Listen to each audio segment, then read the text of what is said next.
So, welcome back, YouTube, to the Log Horizon TTRPG. Today with me, I have Salter. Hello. I have Mystic. He's not here right now, I guess. And then I have Ulti. Ulti, say hello. Hi. Do you guys? I don't think that we need to have a recap directly, especially with Ulti right here, Now, right? let me say this about this guy named Ulti. As you probably know, this man came from us from the legendary land of the World of Darkness verse. The man who we thought was the underdog, who rose to the top. He now stands here once again to carry us to victory. Okay, I've done enough glazing. Are we ready? Any words you have for him, Mystic, if you are there? He cannot express words, for there's nothing Got it. but respect. You know what? In awe of Ulti. You know what? That's fair. So, give you my full undivided attention here.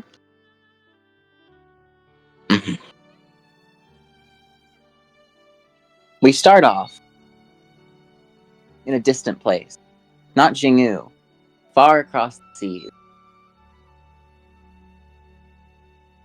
The Caribbean, some isolated part, hidden by geography, by careful planning, behind a veritable thoroughfare of defenses. A pearl, man-made, lays in the depths of the ocean.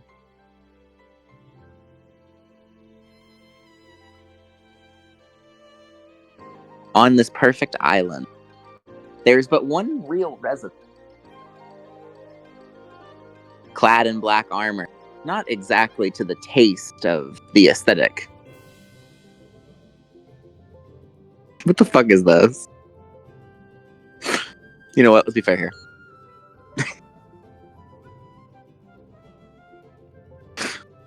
So,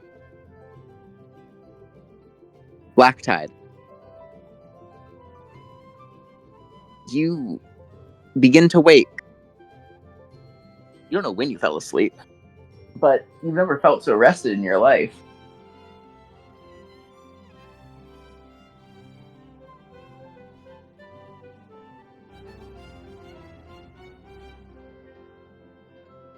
Ulti. Oh, am I supposed to speak now? Oh. My bad. Okay, let's get going. Ah. What the hell? The sun is bright. Really bright. The sand is getting inside of your armor. I look around. You see the This Cerulean Sea. This is not my room. Where the hell am I? Yeah, what's worse? It was a school day today. I stand up and do a quick 360. You see a beautiful, very familiar tropical village in some little hidden cove, as well as a dozen or so mimics. That's right, you see the little chests with their small feet waddling around. There's a thought that comes into my mind. But it can't possibly be true, can it? No.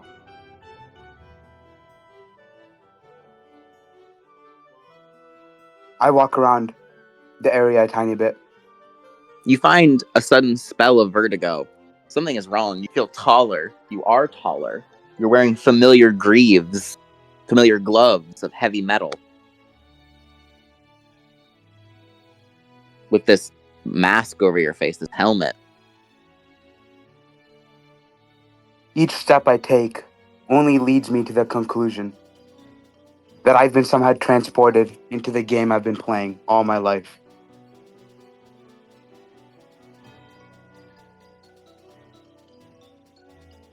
My brain freezes for a moment as I'm quite understandably shocked.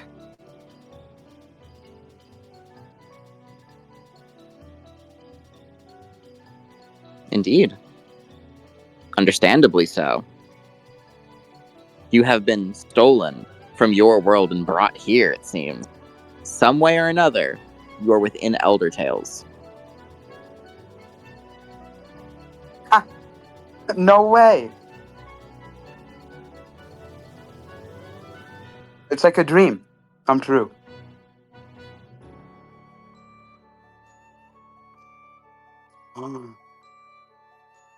If I'm in Elder Tales, does that mean I quickly check for the existence of a system? Anything that I remember?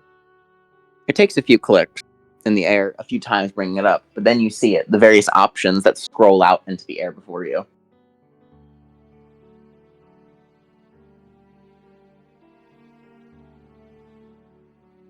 So it's not a dream.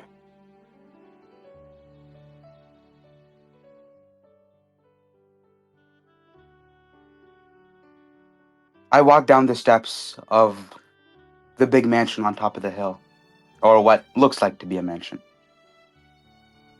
I see a glimpse of the ocean in front of me. This is my island.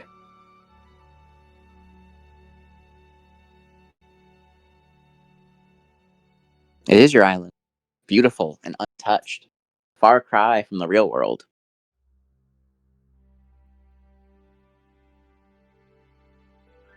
Seagulls and humongous flocks fly by. Seas full of fish ever splashing. In the far distance, you see a multicolored sea serpent banding through the water in large arched back. Not just that. With how early it is, you begin hearing some shuffling as a few random villagers, NPCs you had created, begin to waddle out of the various houses. They give you a small cursory wave before going about their business as normal.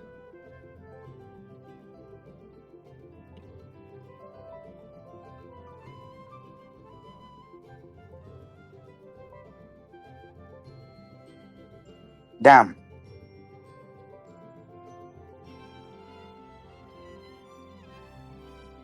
These dudes are still here, huh? I thought they died. They go As I about take a the look around. village. I was saying, as you go about the village, you see that the mimics are kind of just shoved off the same way like an annoying dog is. They're not a danger to anyone here. Yeah, I was gonna point that out. Hmm? I see a couple of chests with legs Yeah, dangling. little tiny, the stubbiest little legs and these large kind of glowing eyes peering out of them. They're kind of cute. Ah. I take a look at my body once more, noticing the different physique, let's say, more matured. Damn, this is my character? I know he was built crazy, but not like this.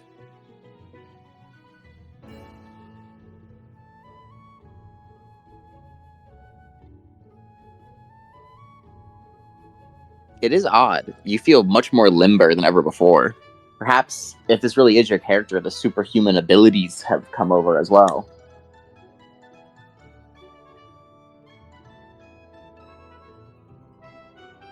I look to my side for to see if I have any weapons on me.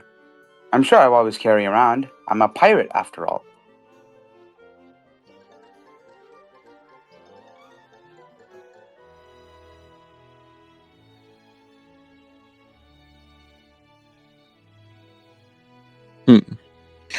Various passive skills you can see. When you approach the water and just step into it slightly, you feel a sudden surge of energy as it says land legs, a skill just appears on your menu. Waterfarer. All kinds of passives begin to go off when you're near or directly within water. Huh. I have these too.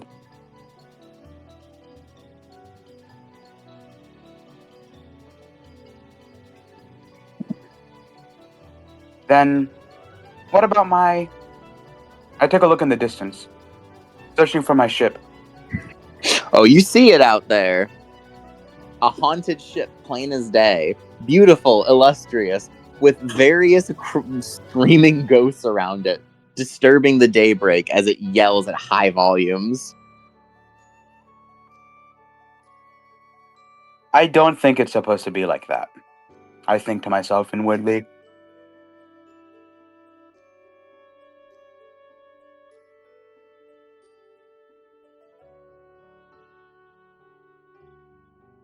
Well,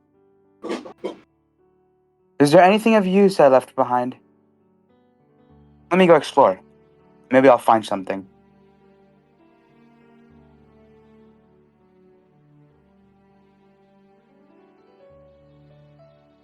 I walk back up over to the middle of the little village, Mhm. where there seems to be a quite number of NPCs gathered around. All right, then.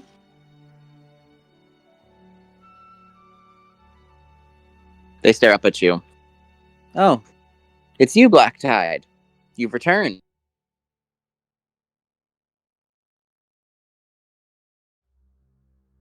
A small wave of shock goes through me while I process my name. Yeah, Black Tide, that's what I was called. These people were programmed by you to always welcome you with this sort of joy.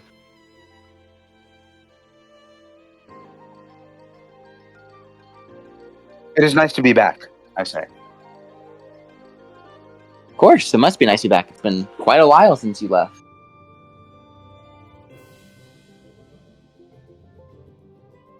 How long has it been? How long did you say that you were out of the game? Uh,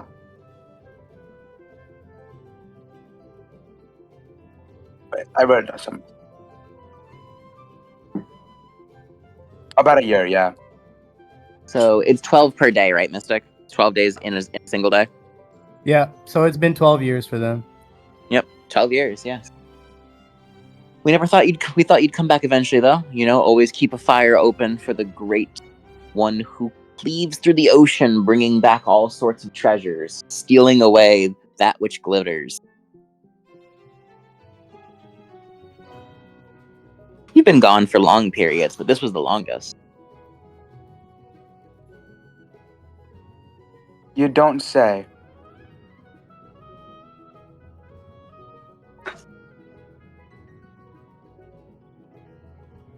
Well, I'll get going then. There are quite a few things I need to accustom myself to. Of course, it makes sense. Let us know if you need anything. I walk away. And just by curiosity, I walk over to one of the mimics. Okay. Ah, yes. These innocent mimics. The innocent mimics are a form of storage device, technically. They're one of the traps you made. They will do nothing to you and anyone you register. Anybody else, they're in for a terrible shock. But the most important thing about them is they act like a bank, without the need for some kind of cost or fine. I open it up to see if there's You just- anything inside. How do you open it up? I'm curious. I pick it up and flip it upside down. His little legs kicking in the air.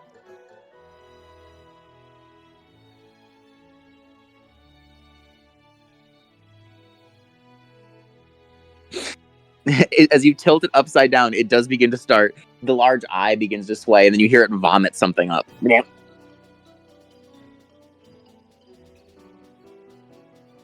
A cascade of golden coins, as well as a strange winged effigy. I pick it up. All right. So what you have right here, Phantasm class consumable.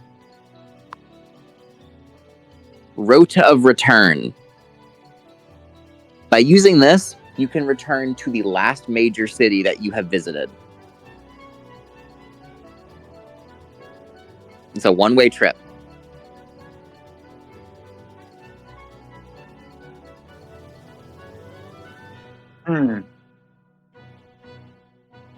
I put it into my pocket if I have one. Actually, oh no, I'll just Yes, carry it around my. no, you do. Oh, do I have a pocket? You have a magic bag. Oh, Infinite storage. I put it into my pouch. Your magic, yeah, you I need- customize it however you'd like. Usually it's a satchel, but people make it like a side bag and the like too. So it just this foot tall effigy just falls right in. Not a sound. The mimic, by the That's way, eerie. scurries away from you as you put it back down, quickly recollecting all of its gold, your gold, and then waddling back to the others.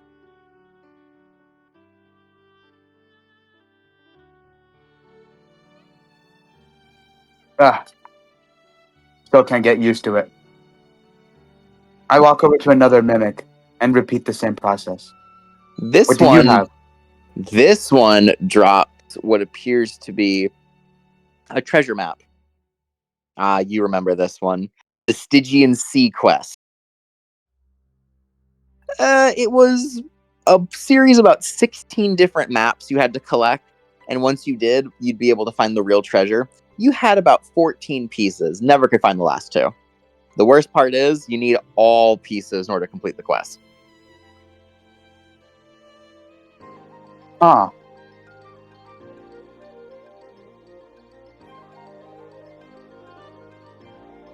I'll keep you two. Why not?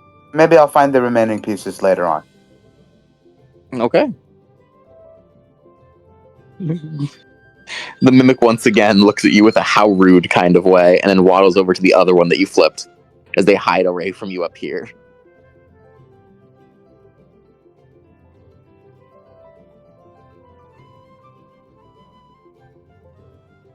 I walk over to another one, standing on top of a ledge this time. Oh yeah, it's kicking its little feet. It's kind of sitting there.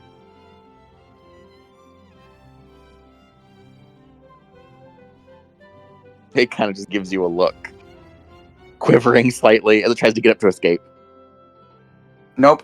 I grab it right as it moves up. Same as before. Yep, I yank it back and I violently throw it upside down for wanting to escape. Try to shake it. It begins vomiting streams of gold. And at the very end, the item contained inside is a key. A key that was supposedly for some great raid that never came to pass because apparently budgeting reasons. We let you keep the key as a phantasmal treasure.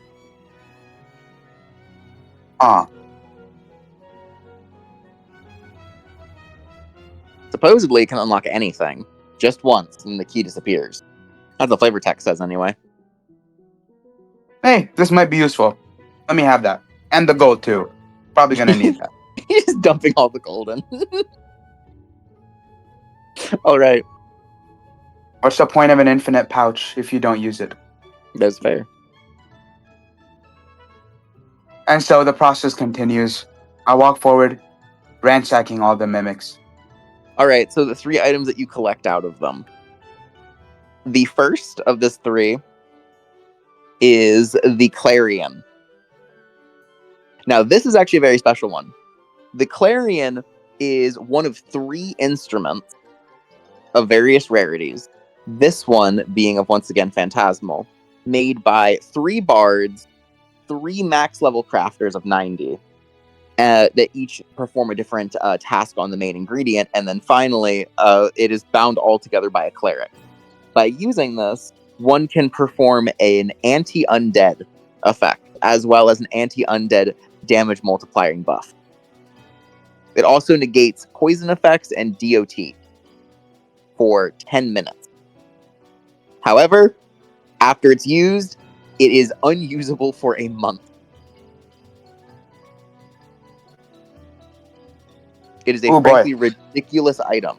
It also had the ability to clear away something relating. It was required for the passing of poisonous swamps in Upper Europe for one of their raids. The second item that you get is actually from the Chinese server. The 8 trigrams mirror.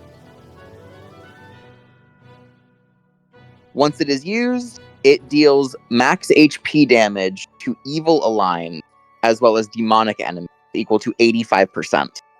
And then it says anyway, it resets its position between merchants on the server. So when this is used, it simply goes to another server, back to the Chinese server, and into the possession of a different merchant. And the third item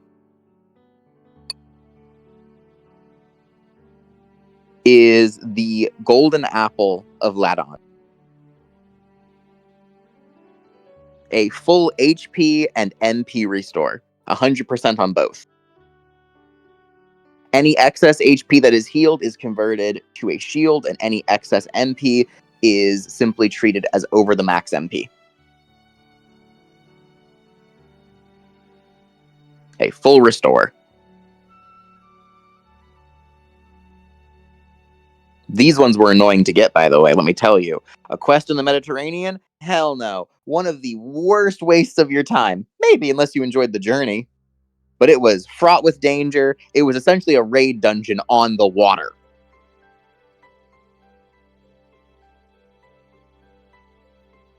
Way too much cannon fire. Way too many other players all crammed on your ship.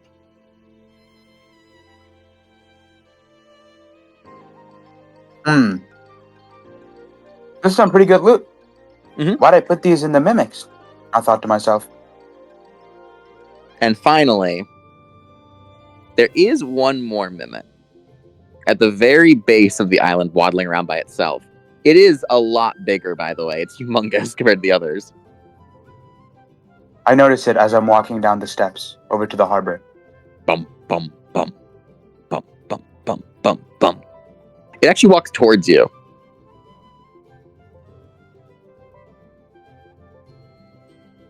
This is a King Innocent Mimic.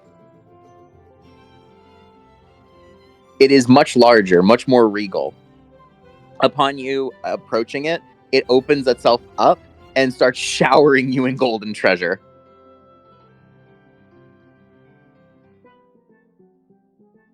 So, I almost lose my footing over yes, the amount of gold Stream. showered upon me. Indeed, it starts pelting you almost, not in a threatening way. So, 3 items are spilled from its chest.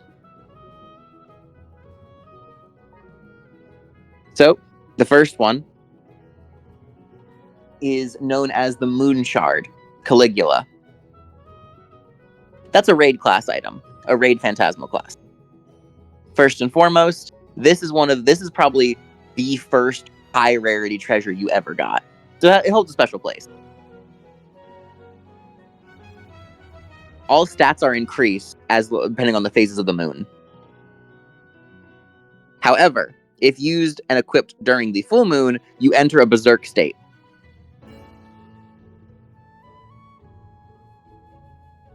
All right? The second piece of treasure. The Rod of Tahuti. This was by a Hawaiian raid. It's for spellcasters. You kind of just have it for the flex points. It's really cool.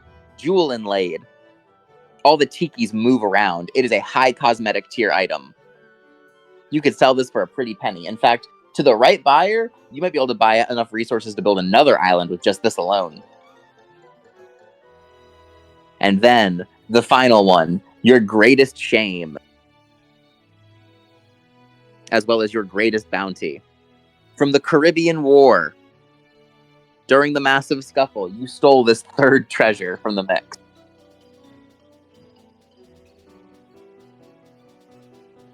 And it is the Pythos. Sealed Calamity. It is a tiny box. Basically just a smaller chest. Wrapped around it are a total of 6 snakes. Each one seems to be some kind of rotary lock.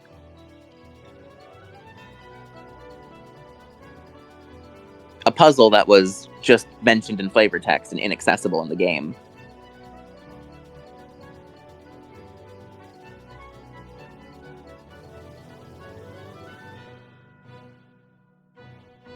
Huh. It says it's Sacrament class, but it doesn't have anything. It was after the whole thing with Los Nostros attacking the Caribbean War and messing everything up for the event. There were 3 Sacrament class items, and well, they ignored this one while they were squabbling for the other 2, so you kind of just took it. No effect, nothing besides the flavor text.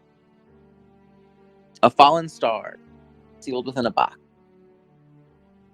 Only when opened by the puzzle I have given thee will all wishes come true for all men, all beasts, and all creation.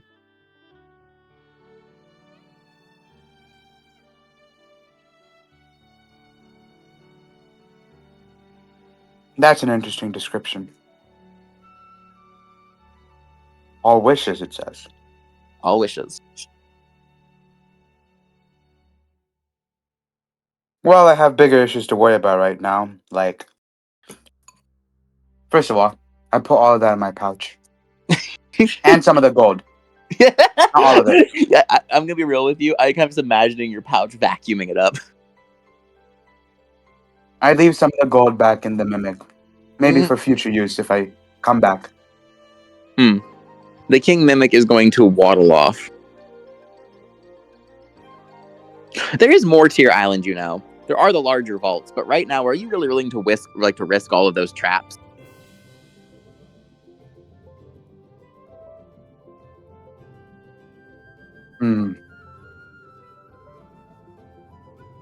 The last I remember of those things were... I'm pretty sure I trapped them with, like, a bunch of stuff I found in the Caribbean. Yes. The best constructs money could pay for, the best defenses money could pay for, including some texture data that you managed to force in, we'll say. As you know, your island is practically a fortress in and of itself.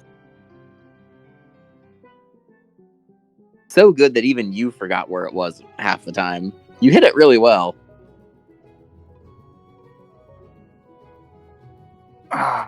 It's probably not the best of ideas to go exploring when I don't even know how to use this system properly right now. Still getting used to this body. Still way taller. I almost fell a couple of times while I was walking around due to the height difference. Indeed.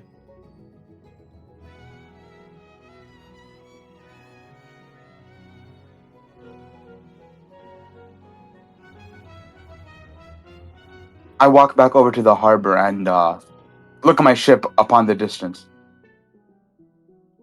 Yeah. You can see many angry ships, many angry ghosts flying around.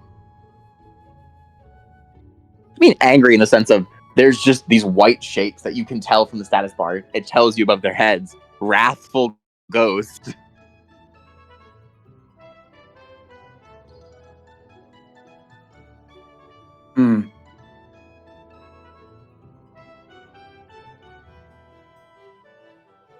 Well, it's either I use that thing I found to go back to that major city or I take the ship.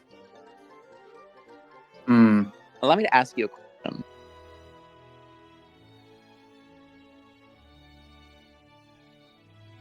After your first time losing your island, did you ever create any methods to have a fast way of traveling back here?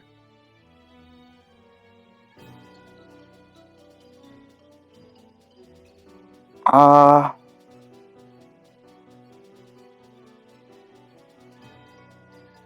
should have. There's no Yes, you reason I should. wouldn't. And it's on your finger. On your right index finger. Glowing with a light much like the stars above. Polaris Corona. The Fool's Traveling Star.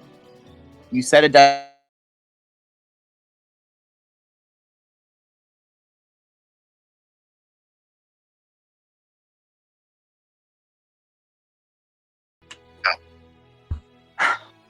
Corona Polaris, the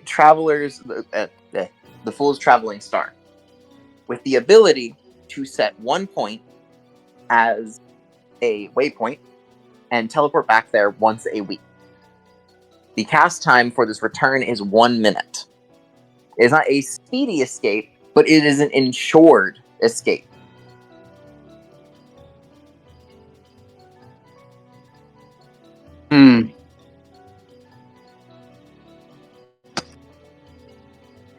It's very useful. This was a very rare item, too.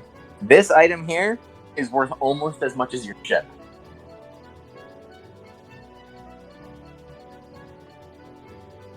In that case, I don't have to worry about coming back to this island and getting lost. However, the effigy is a one-use item. I ponder in my mind. Hey, what am I thinking for? Pirates are meant to go out to the sea, I say to myself as I make my way over to my ship. All right.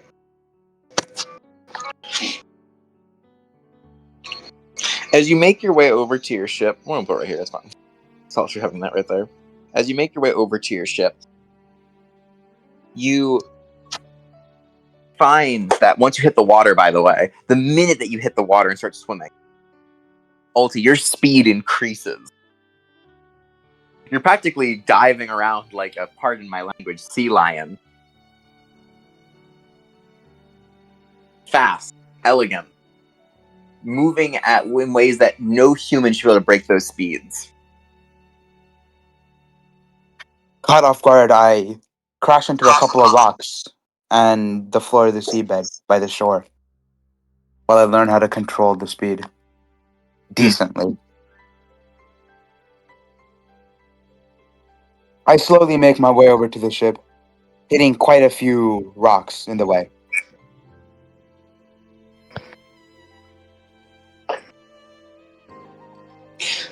It is painful, but you shrug it off. In the same way that stubbing your toe is. No real damage, just the feeling is what stops you. So, your ship immediately quiets down. The minute you approach, all the ghosts begin to filter back down beneath the deck. And you are greeted.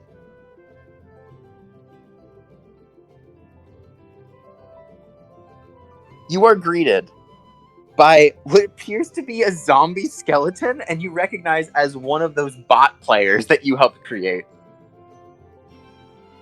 Combat NPCs, more or less. And it kind of just shakes a ghastly hand at you. The sight terrifies you.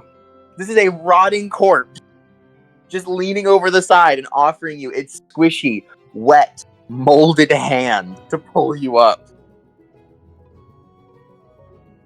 I, quite frankly, disgusted by this sight, have the urge to throw up. However,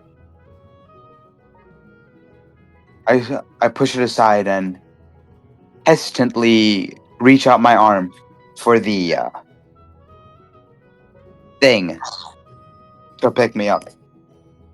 You are picked up by a dozen or so, all of their hands clammy and cold, touching your skin and pulling you up. The smell is salty and noxious.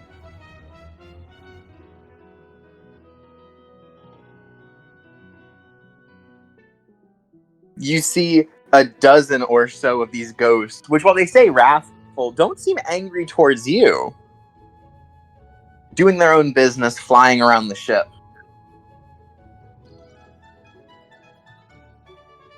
And of course, what pirate would be complete without some form of animal companion? As you hear a low as a zombie monkey kind of comes out. Your ship has it all. Mascots, men, whatever the fuck that monkey is. As I see the monkey pop out into my field of view, I quickly retreat a step and try to smack it with whatever is nearby. The monkey, level 13, is utterly destroyed by you, a level 90 player, being hit far into the distance like a twinkling star.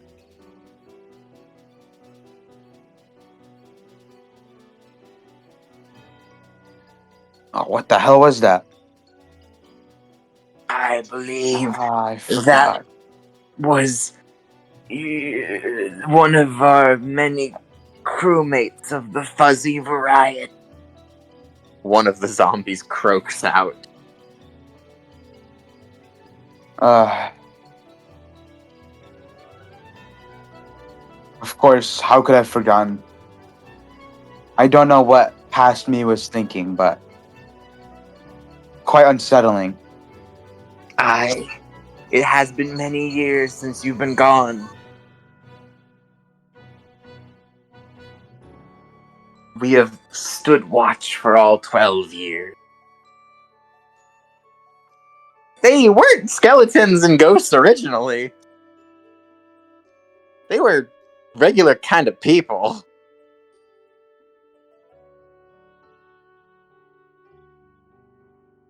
How did they die?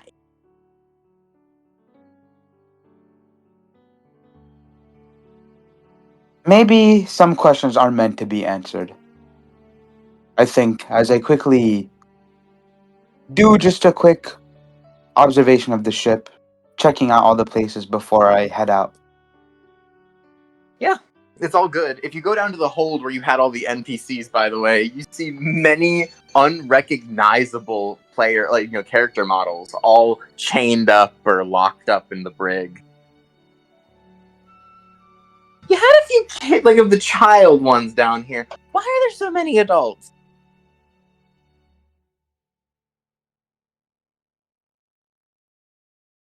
Ah, They look positively ghastly too. All skin and bones, like no one's been feeding them for 12 years. so it really has been 12 years, huh? Aye, we've been putting all of our food to keeping them alive. Occasionally drifting to the mainland to pick up only the very bare essentials on the eve of your passing.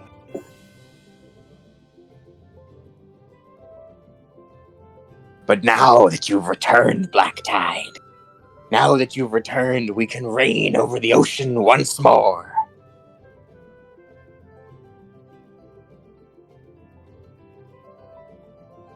Well then, I walk back up to the deck, going over to the captain's wheel. Let's head out, shall we? One more time. Of course. Furl the sails. What's the name of your ship, by the way? I wrote it down somewhere. Let me find it.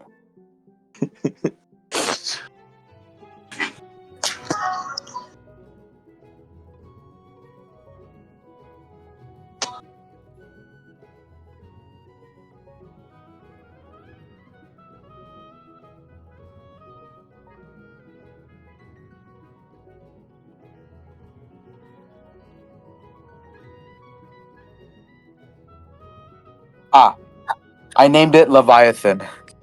Got you.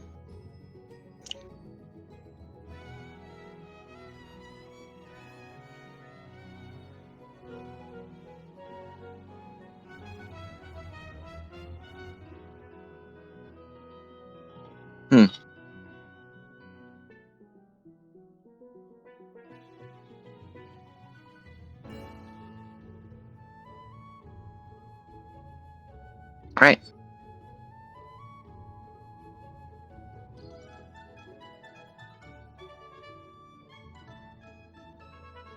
So, Leviathan begins to take off. Where are you heading?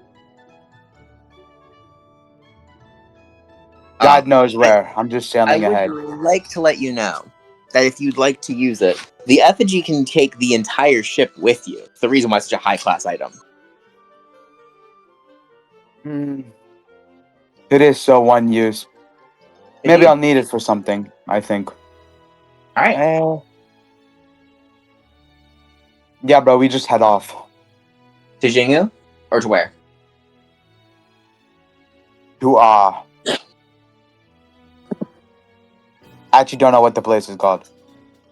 You guys, I need some fillers. I'll be happy. So, day 1 at sea. You really don't like being at sea. The wind, the water, the storms. It's not fun, man. If it wasn't for your class of pirate, you would have sailed right off the side. Are we gonna talk about the fact that you still kept the prisoners and didn't release them? Yeah, Mystic, don't you have you never heard of flotation devices? You can make a raft from them. Hey, man, if they're prison, they're probably there for a reason. He's got a point, Mystic.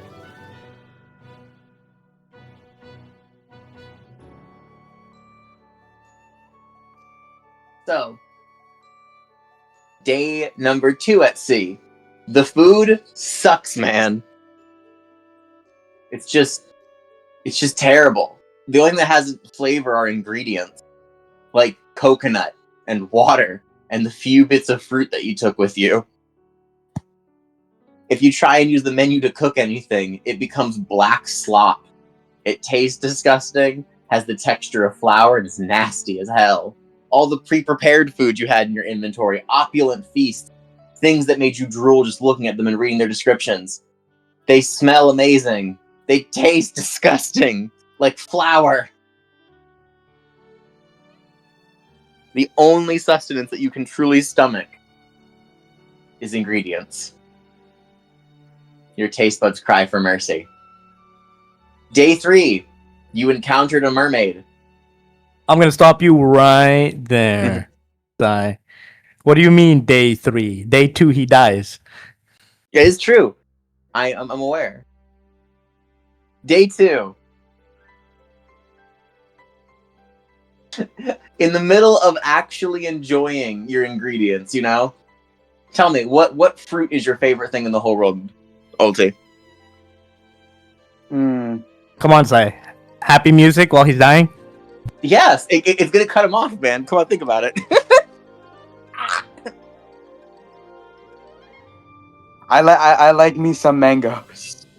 All right, so you're in the middle of peeling. This is your treat for the day, you know? At least this mango will taste good, you know? At least this mango will get you through the day. And just as you're about to bite into it, you hear a voice declare something. Yo, Mystic, let us hear that name of that skill.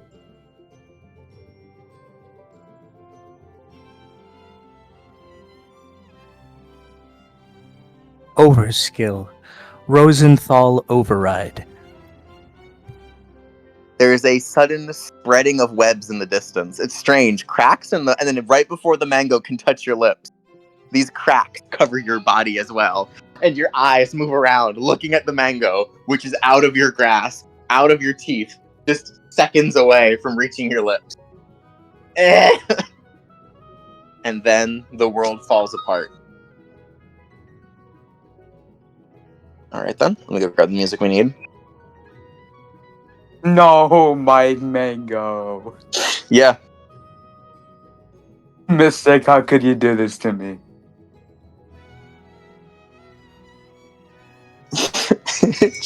Pro stole everything from Mystic stole his joy of wonder. I just wanted to eat my mango.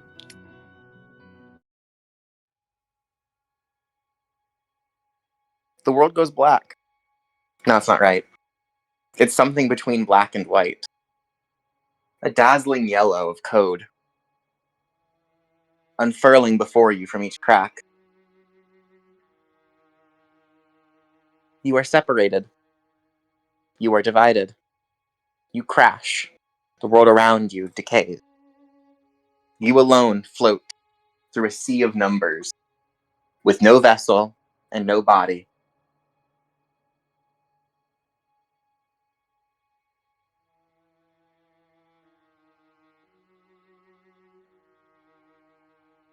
And as you float there, as you are reconstituted very slowly, you see it. The moon, a beach there, water, glass, rising up to the heavens, the great immortality, the immortal mystery of space, reflecting a beautiful marble of green and blue below, Earth. It's for a brief moment that you see this place. For a brief moment that something is taken from you. In that split second, you see a multitude of other people. Thousands of people, all bearing witness to the same disaster.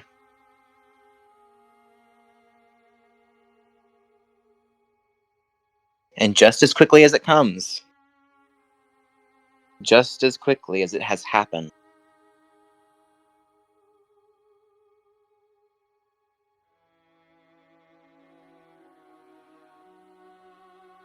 you find yourself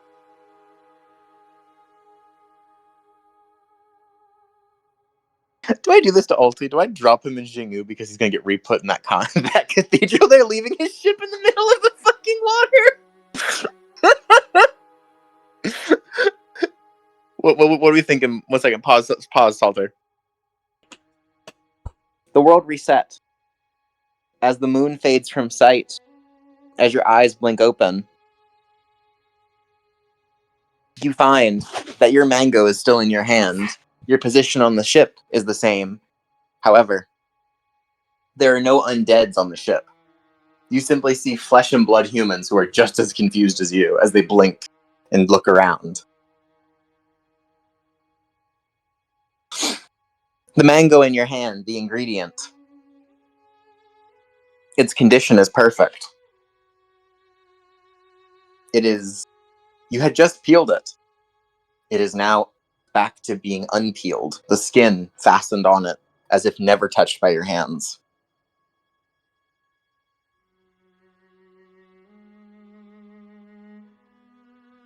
I take a deep breath, looking at the view around me, recalling what I just experienced. A sense You of hear behind, emptiness. and behind you, you hear, as you see a familiar monkey. This time, not a zombie. And this time, I don't punch it when I see it. Good. Good on you. Keeping the mango at bay down somewhere at like a table or whatever. I go down.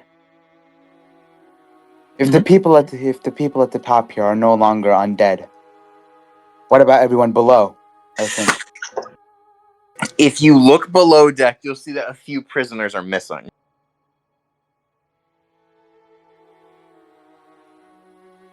No, that's not right. All of them would have been gone. Reset.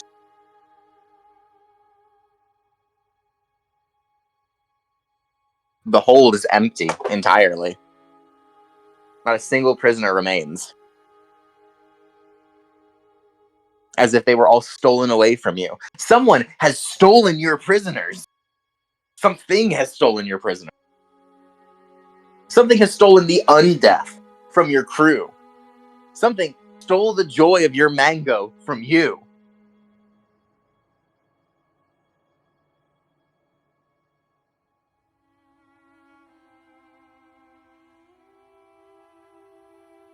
It's I look odd. around. Mhm. Everything's gone. I'm not angry, just confused, and quite frankly, a bit pissed off, but confusion over everything. Check the bounty list, buddy. Check the bounty list. And check your friends list.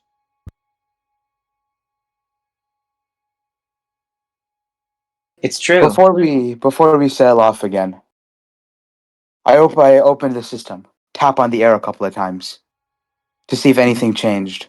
What could have happened? What do you check? Well, what's in my sight? What do I see when the system opens up? There is some form of notification on the infamy board, as well as on the bounty board. Someone has sailed upwards. Let's see. All right. So, first and foremost, you have found that there is one name at the top of the bounty list. Parallax. The bounty is a single gold piece, but it surpasses all others. Everyone else up there, Pachamama, the Chalice of Baal, their bounties are much higher. But this man, Parallax, his only reward for even daring to fight him is a single gold piece. A challenge. A death sentence. An utter waste of time. His infamy. You watch it. You see it break the numbers. It keeps rapidly going from 1 to the max of 999,999. Again and again. Then starts back from 1 and keeps going up. Before even that fails, symbols soon overtake the numbers. You know who this is. Let's not pretend you don't.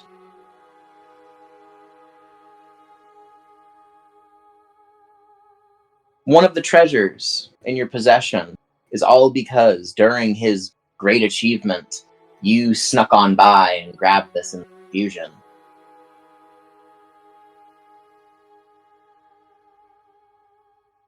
So, he's here too.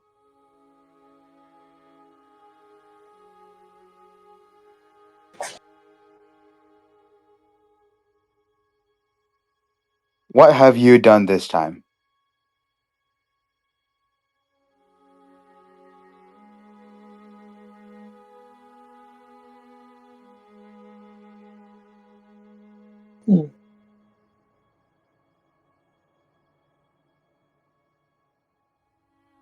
I go back up to the upper deck of my ship.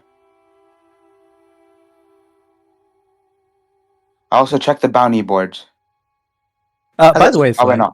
one moment. Didn't I just If check you that? click on a person's infamy, I mean bounty list, doesn't it show what crimes they committed? Yes, it does, if you want to check that. He has to want to. I was going to check that, yeah. Yeah. What Okay, about the other course. criminals? I've been curious about that too. The others don't matter. Quite literally. His skill, as you see his name, every time that he loops himself on those numbers, another parallax appears and seems to smush down the rest of the names. Sometimes those names can compress into one. The entire board is essentially shitting itself aside from this one person. The crimes listed. You see an ever-expanding list. Destruction of genius. Destruction of genius. Killing of innocent. Killing of innocent. Death within a protected area. Religious unsanctity. Destruction of a cathedral occupant. Repeat offense. Repeat offense. Repeat offense again and again. Next to murder. Next to killing. Unsolicited violence. Again and again. You see them flying by with a speed even faster than the numbers. His crime list might have more notations on it than there are players in this server.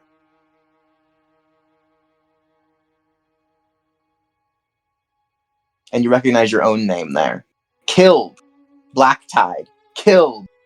Marigold. Killed. You see other names. Lorcan. Killed. Soltis. Killed. Again and again. It keeps saying killed. But you're here. You didn't respawn in a cathedral, right? Did you die? If you look at your XP, you certainly did.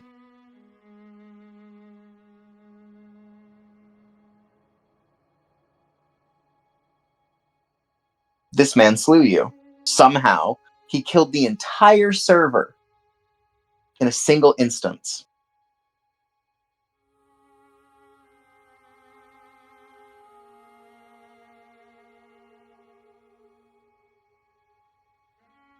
How did that mad lad manage to do this?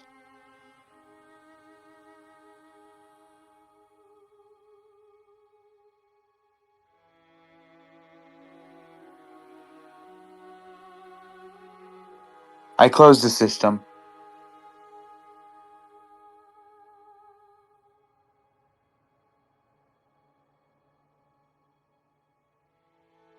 Let's get to land first, and then I can resume thinking about everything. I need to figure out where I am and what to do first. Fine I plan. start sailing my ship again. The Leviathan.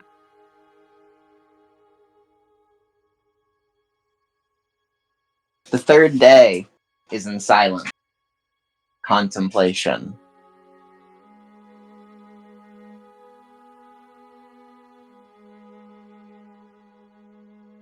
Your men begin to ask, if you're all right, Captain, you haven't been eating.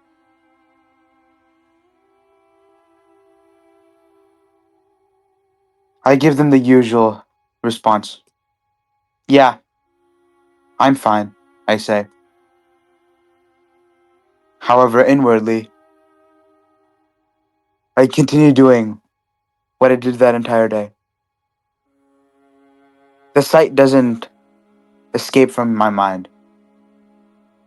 The view of looking down upon the earth in an empty expanse of nothingness. The feeling of death. Once you experience it once, it's quite hard to forget.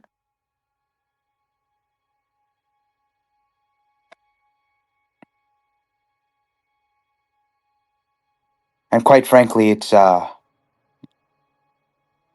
unpleasant experience to go through. Not one I'd like to go through again.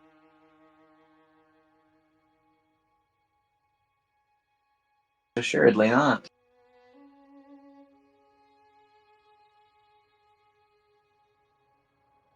All right. Well, that fear does, the out of body experience truly does screw with you. The tides as they reflect are nothing but a reminder of those glassed ones that you saw on the moon. Those shores. So many other phantoms of people. Were they other players? Of people trapped here? All gazed upon with you as one.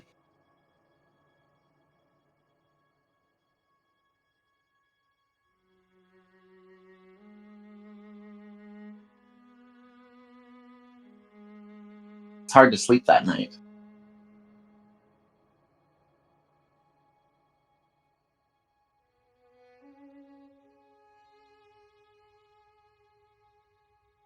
What if he attacks again? What if he does that same thing again to you?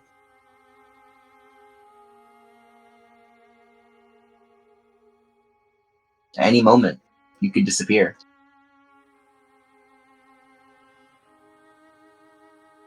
When I awake the next day, I continue having these thoughts. However, after a bit of more thought, I commit myself. Now is not the time to have these thoughts, especially when nothing is figured out and I'm still new to this world.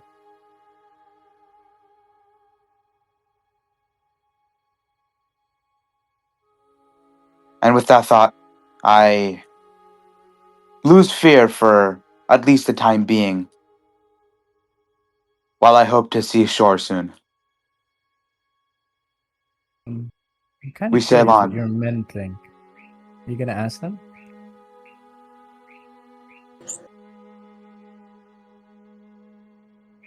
OT?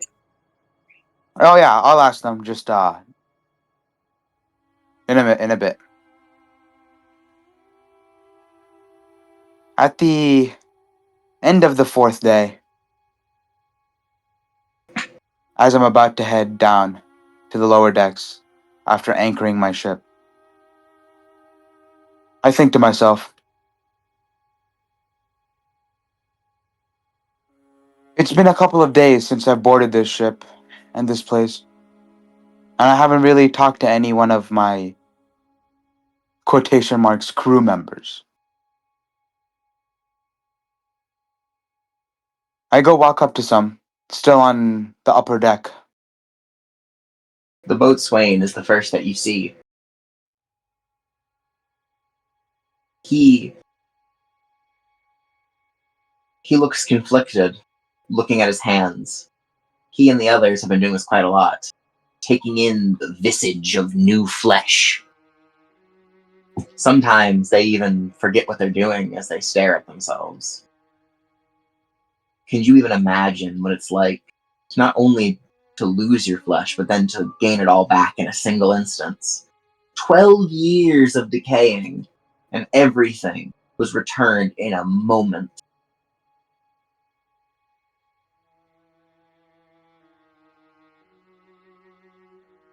How does it feel? I asked him. The boatswain turns his head. You don't. I'm not paid for thinking. I'm paid for rowing. I'm paid for making sure the rudder moves the right way. Elegance isn't my thing, but honestly, felt like being reborn, like a flower casting off a rotten head for the chance at rebirth.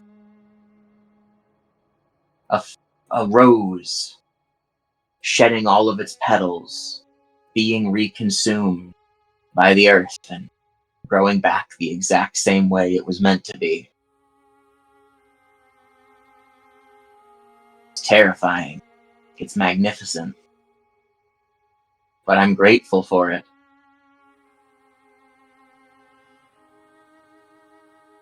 If you don't mind me saying so, Captain.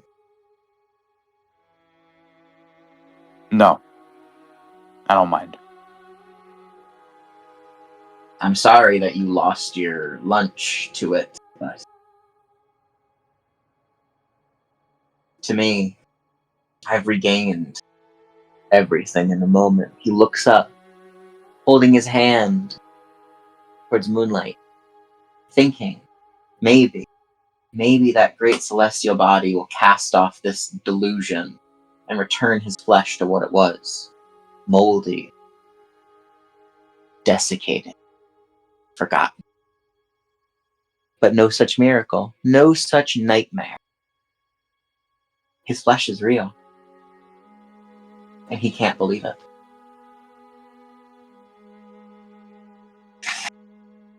On the crow's nest, should you wish to ask, the sightseer, he watches.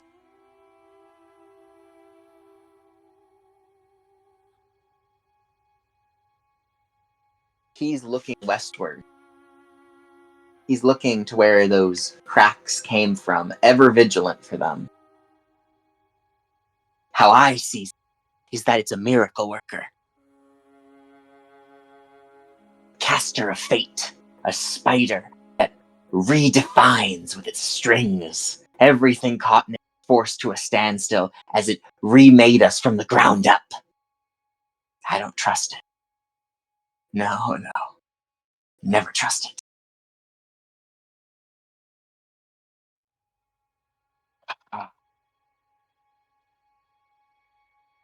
It was cruel. It was wrong.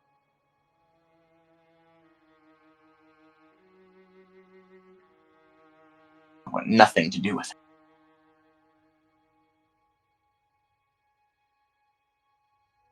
But I can't help but wonder if it could grant me ever more bounties and miracles should it return. So I look westward, ever vigilant for the creeping tendrils of change. No, of restoration. Of a return to form. Ye baleful threads of fate.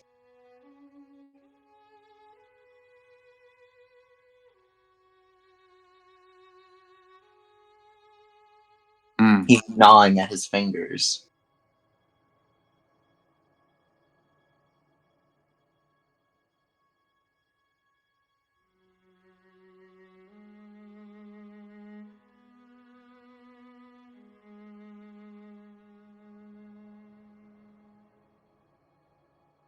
I look out at the ocean expanses one more time before deciding to climb down the watchtower and going to the lower decks, Okay.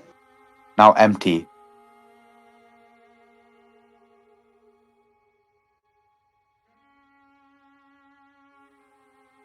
Yep. Where could they have gone, I think? They have-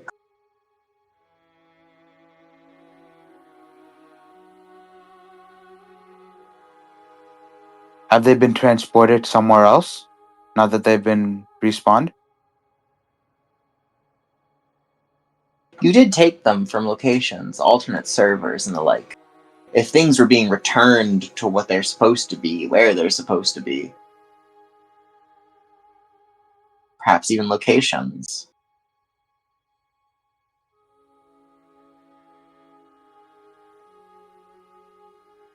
It would make sense.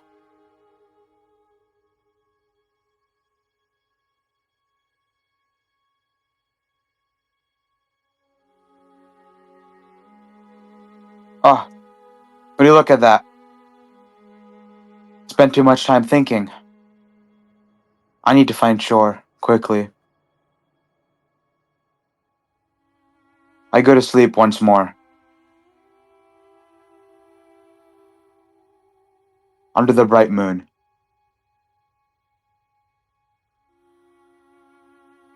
Under the bright moon. Yes. White wings flap on the white moon. You've picked up another passenger when you awake. There is a dove, beautiful and pure, a ribbon tied around its neck, bells at the end of its wings. A fantastical, beautiful creature that could only exist in this world.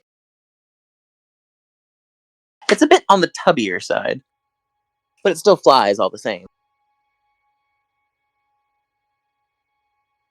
Say that doves are good omens of travel. What is the dove doing here, of all places? I look around it, searching to see if there's anything on there, like a message. No, there isn't. The dove is just simply here. Though, the ribbon does say something.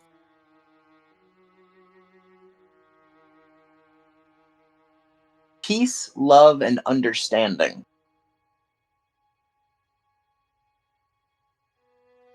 They're scribbled on actually rather violently. Some kind of horrific murder scratch.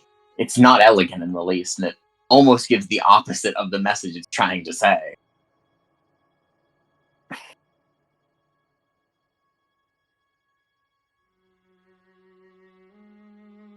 Hmm. How ironic.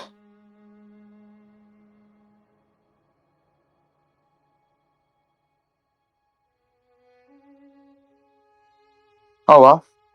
Welcome, new friend. The dove merely chirps.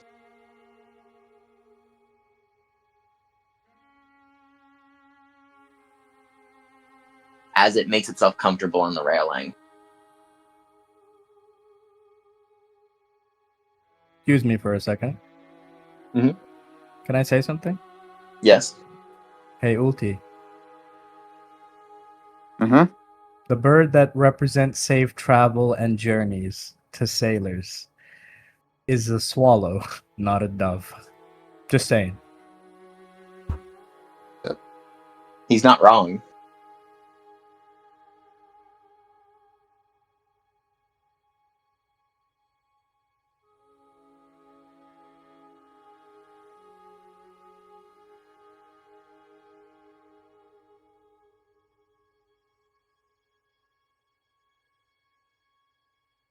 The large Well- dove will, like I told you, it makes itself very comfortable at the very, very front of the ship. Almost like an ornament. It stands there, wings flat all the way out, spread. It takes in the day.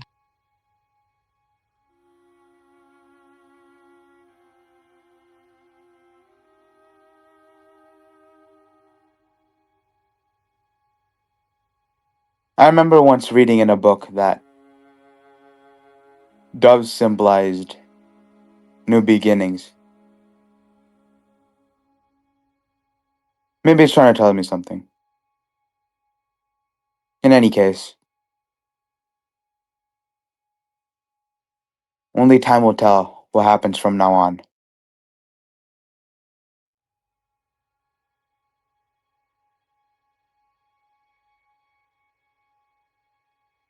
All right. The rest of the Am day I goes by any fine. closer to seeing land? No. Once again, you are nowhere near close. Hey, fun fact here, buddy. A dove at sea represents peaceful passage to the afterlife. I don't know if that's a good omen, buddy. As I said, new beginnings, bro. Might not be a good one, but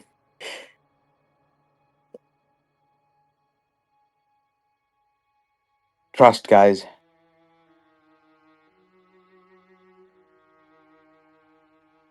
So,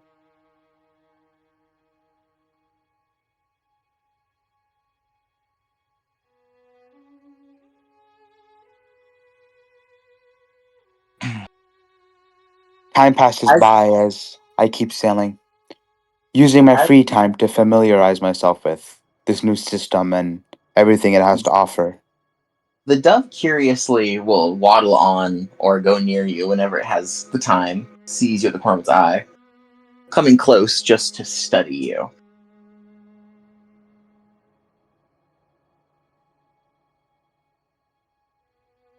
Whenever your men moan and bitch about there not being any land, the dove seems to perk up and take a moment to listen.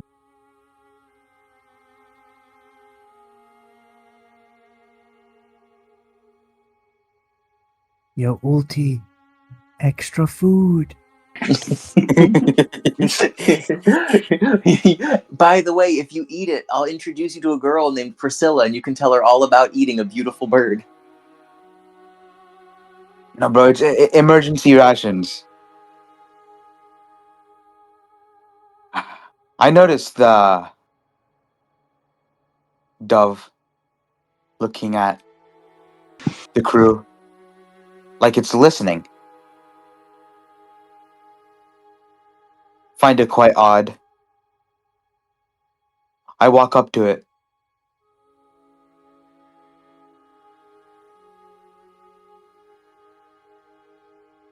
And I pick it up before it manages to run away. Mm. Kind of just like yoink. Oh no, it's the Florida man.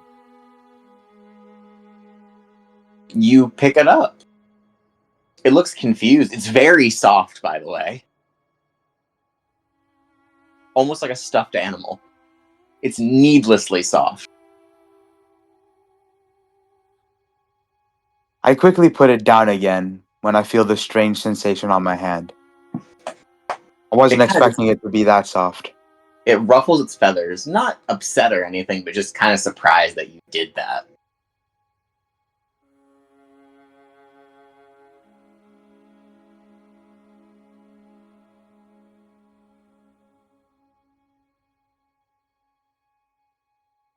I once more open my system and check to see if anything's changed in the couple of days I haven't touched it. Or any new notifications that might have popped up. However unlikely it may seem.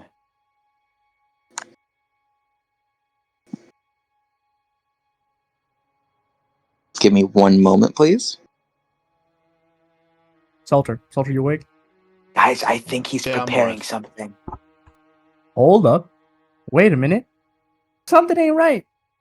Something Where's ain't the right. rum? Where's the rum? You fucking missed. But you burned Yeah, the bro, rum. I think it like TP'd all my rum away. You Hey, burned Captain! the rum. Hey, No, Captain, we have a problem. Mystic, you remember you returned everything to its base asset. Does that mean that you turned all the rum back into its base components? Hey, Ulti No. knows Captain, how we we have should a live. problem. Emergency.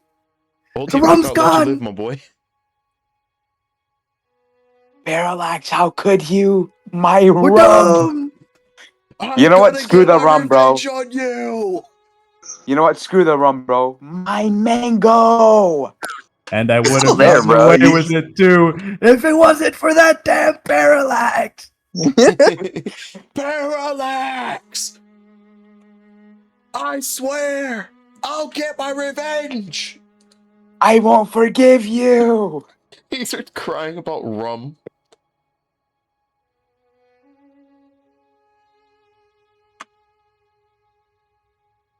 There you go. There's a new condition on you. Guys, I might be cooked. Oh, He Of gasped. course, it's this fucking bird. Protection of pacifism. I don't know. What do you know? Maybe it's the monkey. How do you know it doesn't have wings? I'm a pacifist now. Shit. No duh. Why didn't I think of that? He's the You're a only genius, worker. Captain. How do you How do you know that he didn't staple wings on that thing? Captain.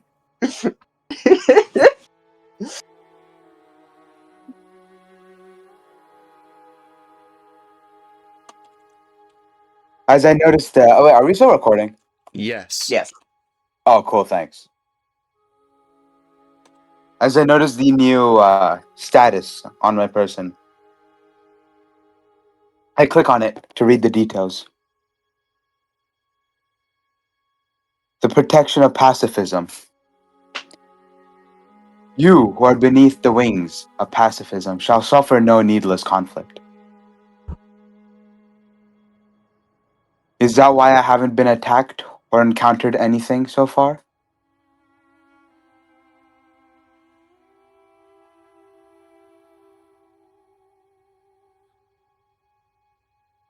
If so, wouldn't that be more of a curse than a protection?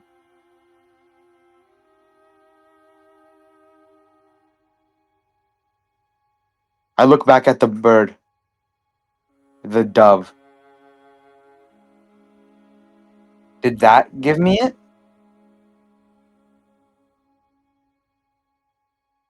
I recall the words on its ribbon.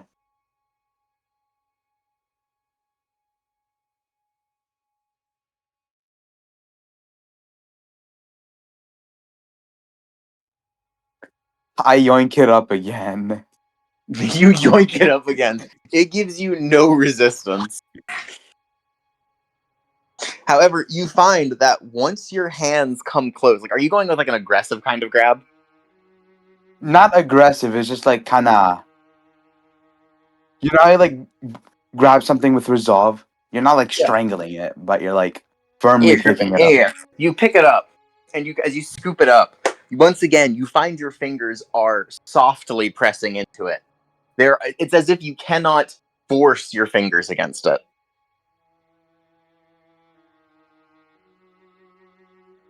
The dove merely coos in your face.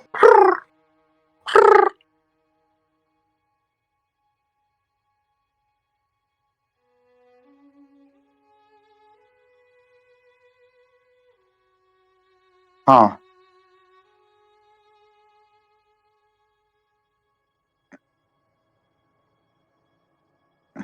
Well, seeming as you have no idea what's going on here, I put it back down again.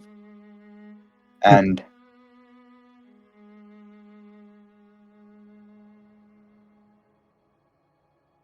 I look overboard my ship to see if there's anything over in the sea. Last time I Yes, remembered, there are beautiful fish in the sea, but strangely enough, there is nothing aggressive. There's no sharks. There's nothing. It's just the most base of fish.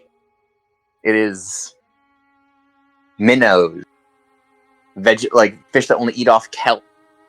completely pacifistic, non-predatory fish. A rarity to see swimming like this.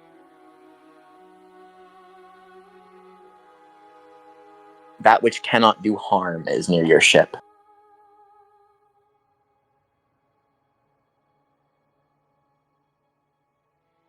As I notice the sea devoid of anything aggressive.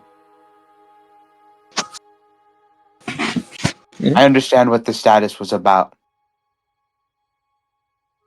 So as long as that dove is on my ship, nothing aggressive will come in my way.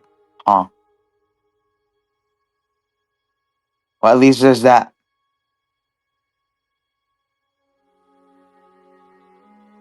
Do I have cannons on my ship? I'm just making sure. Yeah, you do.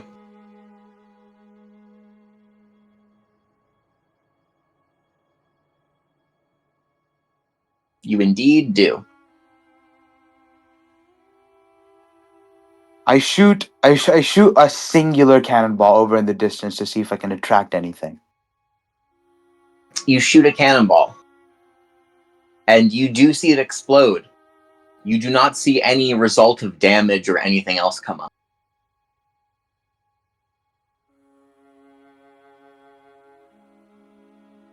The sound it makes is barely even a hush.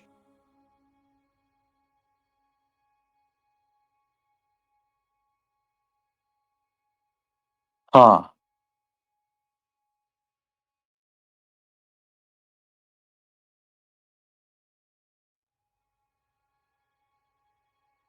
So there's truly nothing out here, huh? So I'm also nowhere close to land, correct? Not at the moment. The bird, however, the dove, actually proceeds to fly past you, doing its first real bout of movement and into the cells below. I follow it. You lose sight of it. It takes about 2 seconds of it out of your sight. Just the moment when your eyes need to adjust to the low light of the cabin, and it's nowhere in sight. The flapping of its wings becomes a hush, as well. I check the entire lower deck.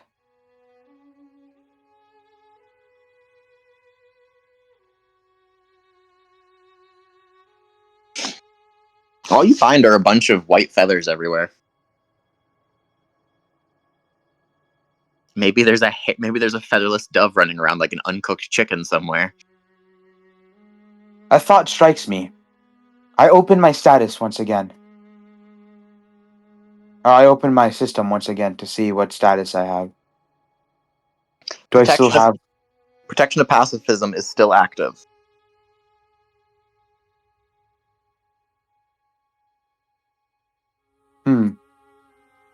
It couldn't have gone anywhere far, could it? I still have the status on me.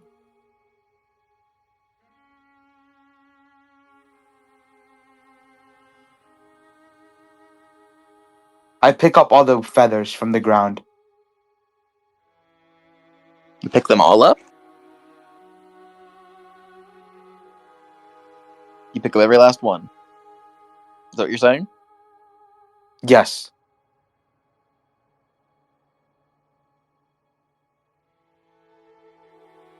There is a sound like a poof as you notice that all the feathers coalesce back into the dove.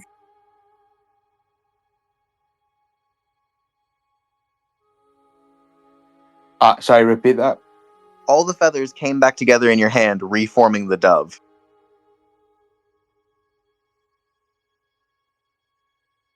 It looks I almost let go of the dove It in looks surprise. surprised. It begins flapping away, its eyes wide, animated almost. What the hell? The dove then flies past you back up to the upper deck, trying to put I distance run before I between could lose sight of it again.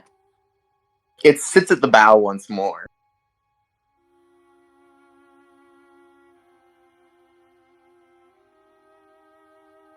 That's odd. I'd never seen a dove that can just disassemble itself.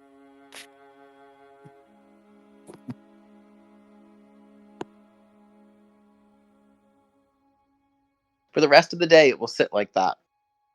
Do you go to sleep?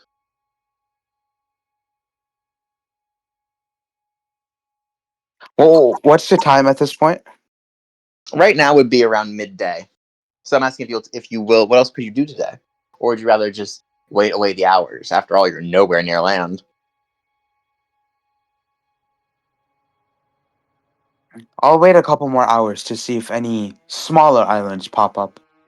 Just something I could go explore. No, Or maybe. nothing. Just an endless expanse of water. A How few. fast is my boat moving, by the way? I It's have to going ask pretty this. fast. There's a strong wind pushing you forward.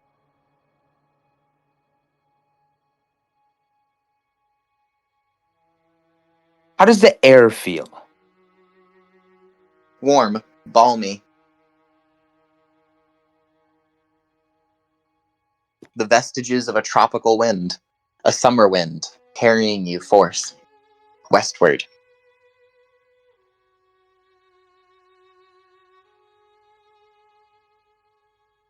I decide to spend the free time I have exploring and familiarizing myself with this new system that I have in this world. Of course. I never got the chance to fully go over it. Of course. You learn how to open your inventory, pull items in and out, to equip, to unequip. More importantly, donning is the same. Using your own skills. Your own men have mock combats with you. Is that acceptable? Sure. What weapons There's do you nothing else favor? to do anyways. Do you use the unorthodox weapons that the pirates use, such as the ropes, the hooks, and everything else?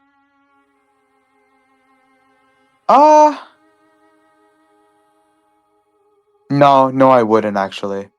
Not Harpoon? often. Not often. But I What is would your main weapon? Is it a harpoon, or what is it? What's your main weapon?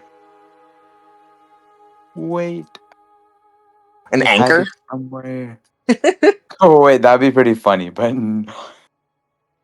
wait, actually that would be pretty funny. Yeah, an anchor? You're a tank class anyway. It hits heavy, you could grab it by the chain and swing it around. It has good range.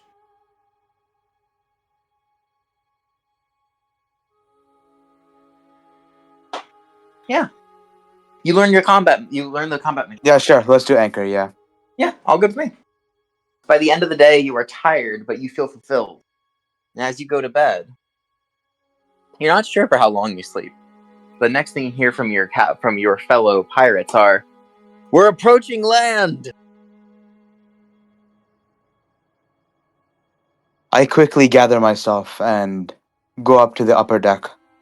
You see the dove with a sprig of a plant in its mouth. It leaves it right in front of you, on the base. In the middle of the upper deck, it leaves this small sprig in front of you before it takes off to the skies toward the city that awaits. Jinu, the largest city of the South American server. How did you get here? That's your own question. This journey should have taken way longer. It's You went only from been west. like 6 days? Yes. Odd. Odd indeed. And if you had only gone west, as they said, how could you have gone through the entire landmass to the opposite side? Going purely west would have had you have to go around the entire shore.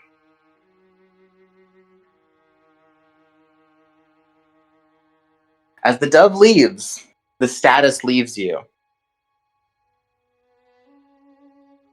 You are no longer under the protection of pacifism.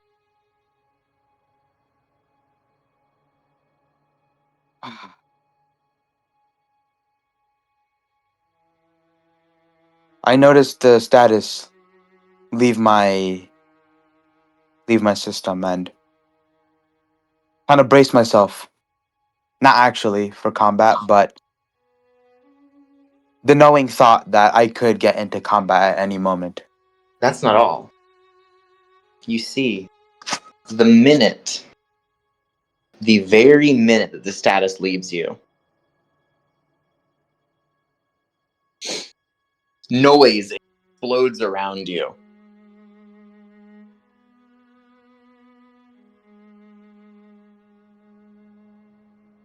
I guess what's a good Did you song? say noise? Noise, yes. I'm gonna go jump back to the happy theme because I want to. Noise, ships, they're suddenly just near you. Fellowships, you see a ship or two moving past, you see people smiling, you see normal fish in the water. The moment this status left you, it's as if things just started appearing again. As if your world is unburdened. The horizon is now clear. What once was just an empty skybox is now proliferated. The expanse of the sea has ships, more life jumping through it. There are people on a nearby dock that weren't there a second ago.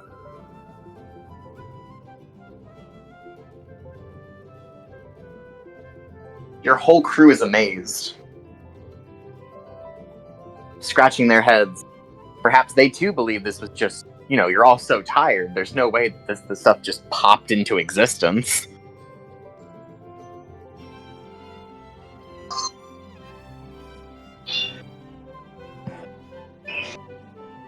Of course. Leaving my confusion inside, I pull the ship near the harbor. Let me go put the right harbor on real quick for everybody.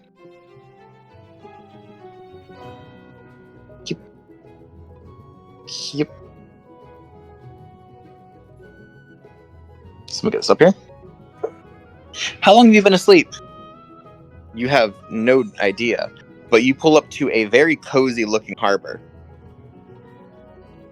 Although there is some smoldering ship being hoisted out of the way for yours to dock there, even though yours is much too large for this simple port. You must be docked off to the side, at the very edge of the pier. The Leviathan lives up to its name. Crown jewel of the Caribbean War when it came to the Armada. In sheer size and the ability to ferry players, you are second to none. Your ship is a Goliath on the water. One moment, please. Mhm. What day is it? He's unaware. All right. But there Can is... you just check? You can just check the system. That's true.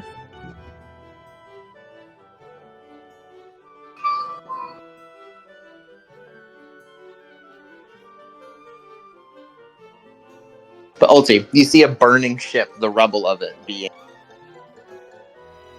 Well, bits and pieces of it are floating in the water, blackened material, which is being fished out by people. Jinyu doesn't look bad. It's certainly overgrown. You remember the jungle being this encroaching, and even stranger still, once you enter, you don't get the notification of a safe zone. Aw. That's interesting.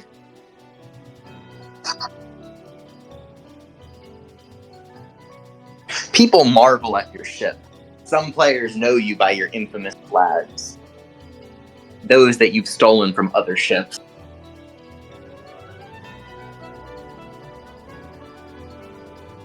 Could he be from you hear the people of the land? Could he be that general, that one from that delegation they were talking about? He must be. Look at the size of that ship. It's simply magnificent. Oh, one of us should go and... Yeah, one of us should go and tell them. I'll head off to the cathedral. A small group of players seem to take notice of you and immediately start running off somewhere.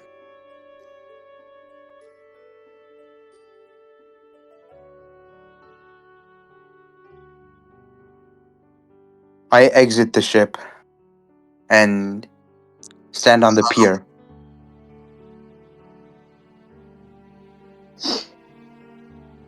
Elsewhere, if you guys don't mind me jumping to you for a moment, would that be alright? I'll need you two for this scene. Salter, Mystic. Yeah. Yes, Salty I boy? live. So, the What's two of you are immediately given. So for Salter, you are given notifications from the Harvesters of Scorn, and the White Mask's Mystic is given them from the Bloody Shark. But then after the first initial wave, the alternates are sent. So from the Bloody Sharks to you, they're all saying the same thing. There is a incredibly large ship called the Leviathan, which has docked at the pier.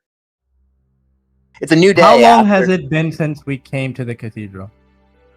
It would be just resting up until the morning. Wow. It's the morning after. So, But the session ended in the morning. Oh, you're right. My bad. Sorry. It would just be. You were completely right. That is my bad. 24 It would just be hours. right when you guys. It'd be right when you guys get there. Honestly, so right when you guys think you're about to rest, you guys are immediately notified. Oh shit! I'm gonna pause. Overworking after being awake for 24 hours. Bad. Yeah, I'm gonna pause after like receiving a notification. They're doing their job. Oh, They actually are doing it for once. I'm gonna give a deep sigh. They must really love making us just go restless. I don't even remember when I slept. You take care of it. I will.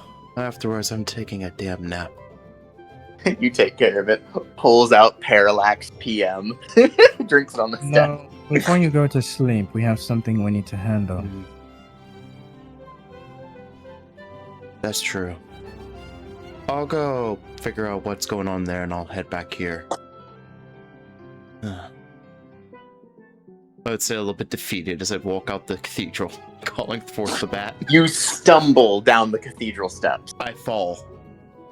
You fall. You roll. It hurts.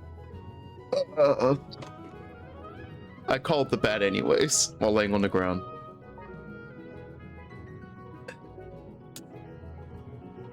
Just You find someone, by the way, near the bottom of the steps. Who do I find? Because I don't see myself on a map. Oh, right on the portrait. You do see Beatrice staring at you. She seems to have probably followed behind. Hello again. Ignore the falling down the stairs. She holds out a hand to you to help you up. I'd extend my hand and accept it. She pulls you up. She's very awkward for a moment. Sorry. Oh, for your LARP session. Sorry for looking at you that way. I'd rub my eyes. A bit tired. That couldn't have been an easy thing for you to do either. Definitely not. But it's a job nonetheless, and if it doesn't get done, nothing changes.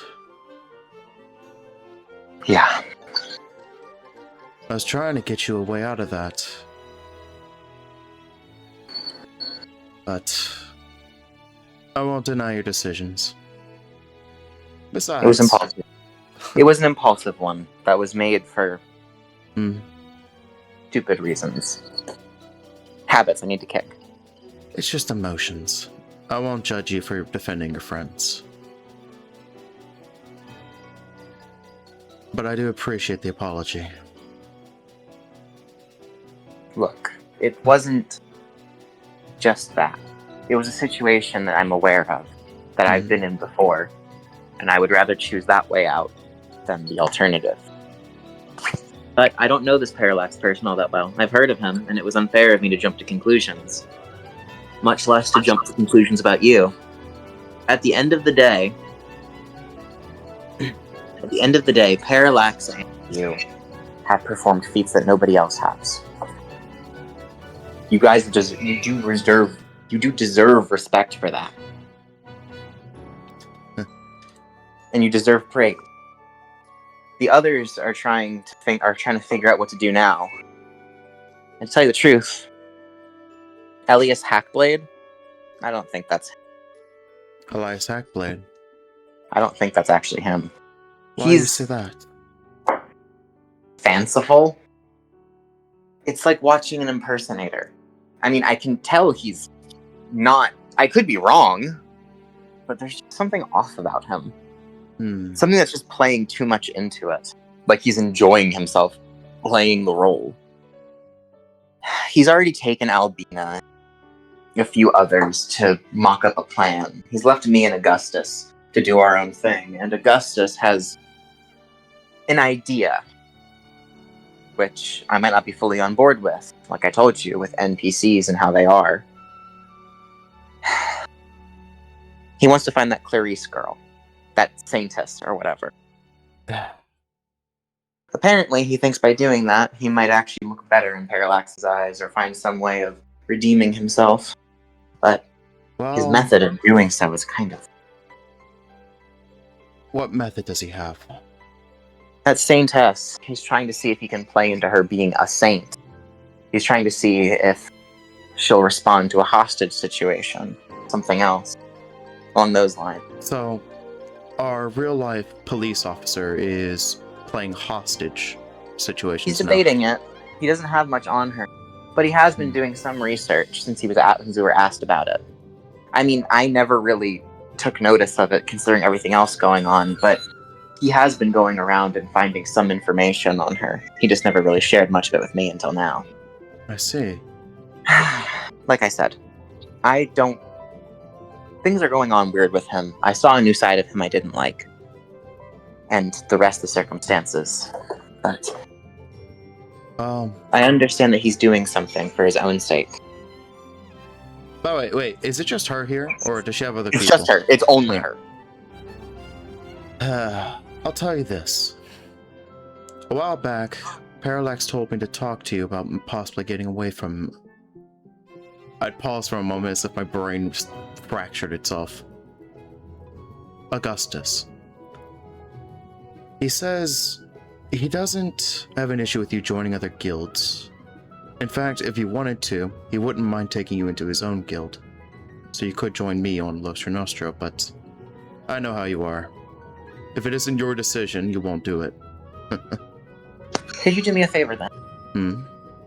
Could you tell him I'll keep it in mind? Man, I guess I could. I have to go to the, I do. I need to give him an apology, an official one. Why not go to the cathedral and talk to him then? Will he even want to talk to me? I don't think he's gonna hold it against you for how you acted. Just get him before he power naps. I see. I'll send him a message real quick. I would text Parallax just to inform him that Beatrice wanted to meet him.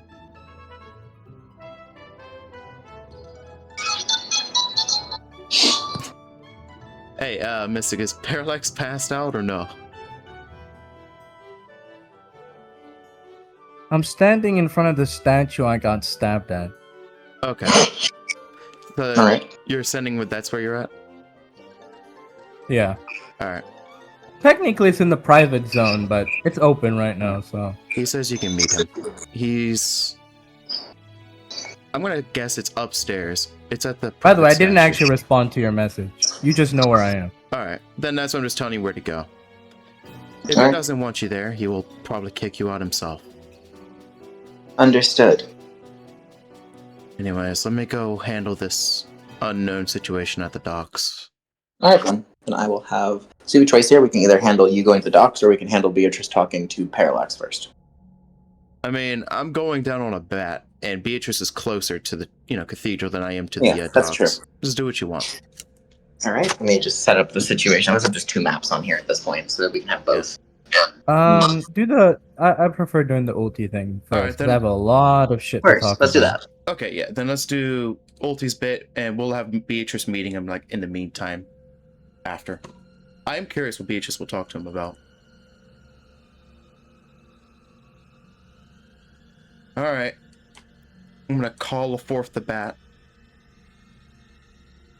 And I'm just gonna start flying over to find this big ship that I've been told about. Better change the music, because this is the music I had for Parallax. Oh, I have music I can play for this. Just give me a second, let me go look.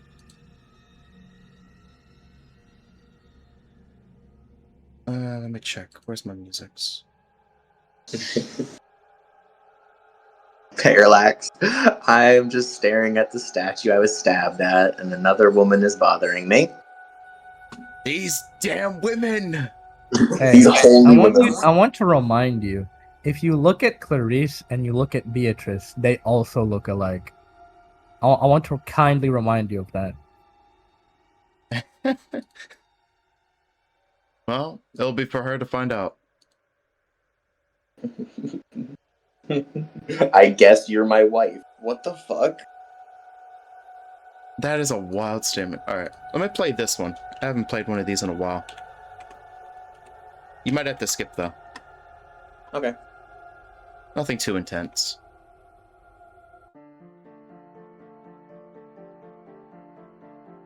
All right. As you descend to the docks, you see a familiar ship. Oh, you Wait. know this ship. Hold on. I'm gonna pause. Wait a minute. It's him. I'd never forget such an annoying little ship. But he won't recognize the bat. I'm gonna fly closer to the water. And then, as soon as I'm at the water, I want to turn my bat into the Spinosaur. Is that fine? 100%. Yeah. Alright. As the Spinosaur is released, I'm making sure it intentionally does a very loud, ominous roar as it begins swimming towards that specific boat.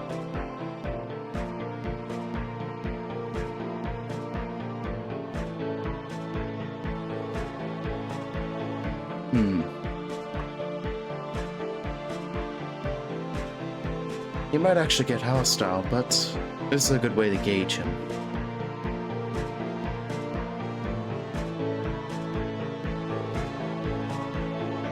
Alright, Ulti.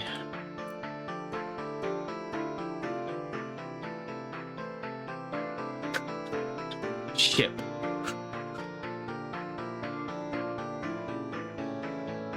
Here, Ulti?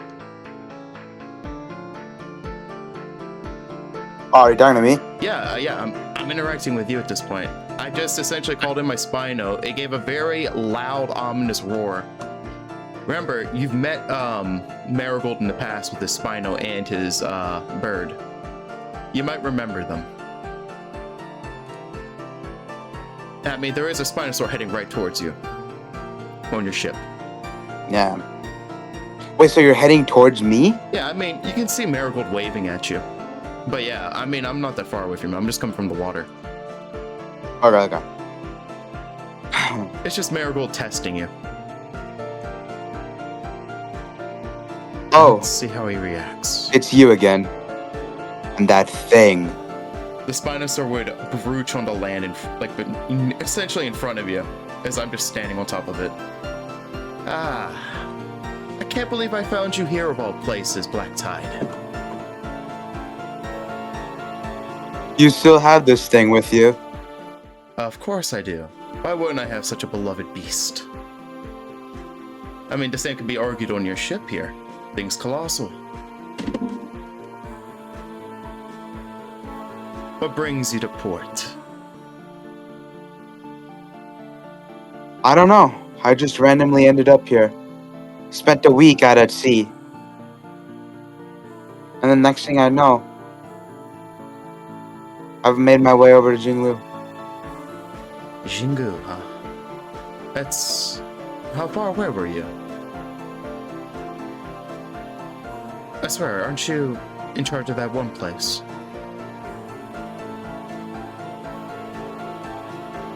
I'd look at you a bit perplexed.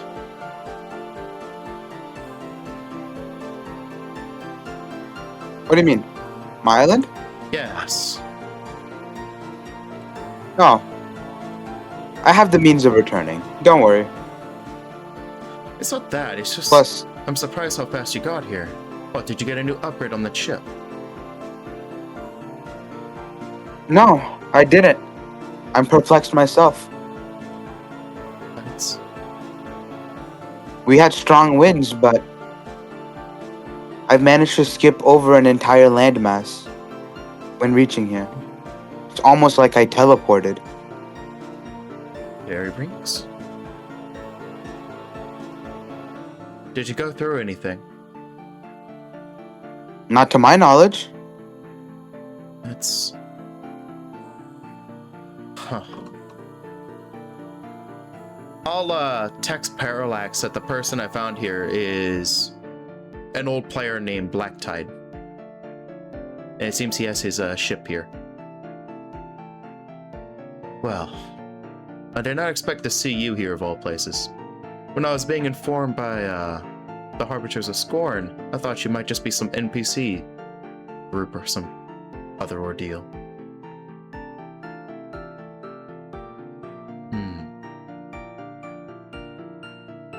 You know, since you've been out at sea, have you visited any other forms of land other than your island? Or did you just drift out and suddenly just only end up here?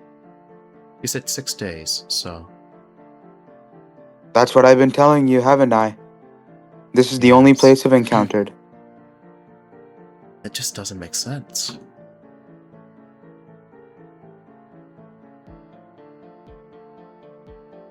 However, What else did I did have this dove come up to me, if you know anything about that. A white dove? Yes, that one. Okay. Then let me gauge this. Did you receive any status effects correlated to this dove? Hey, how do you know? Great. Hold on. I would also send Parallax one singular thing. Genius of Pacifism. Seems you've encountered something with the genius. Well, if I'm correct, he should be called the Fool now.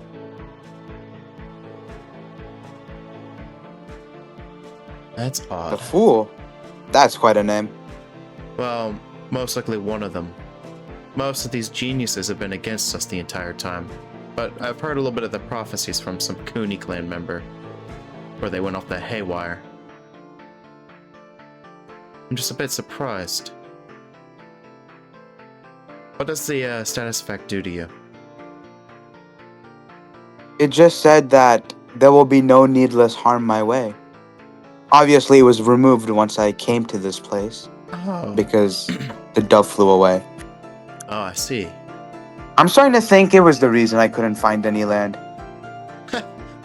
Maybe. Where did it fly off to?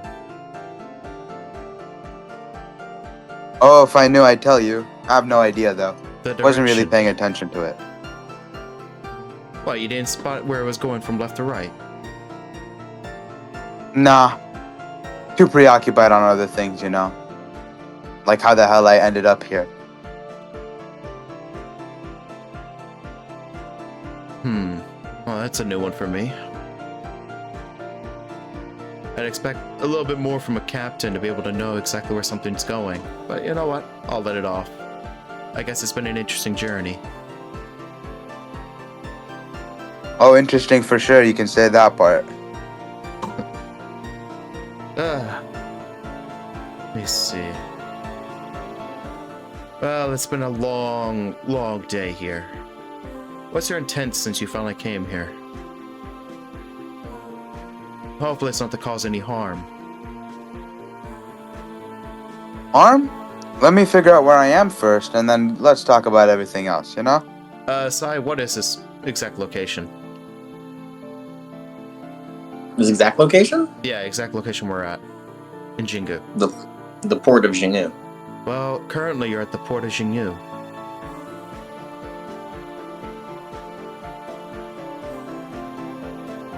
Or, hold on. Mystic, what are you renaming this place? What was it again? Derek. Kolderick? Kilderick. Okay. Or, as Parallax likes to place it, the port of Kilderick.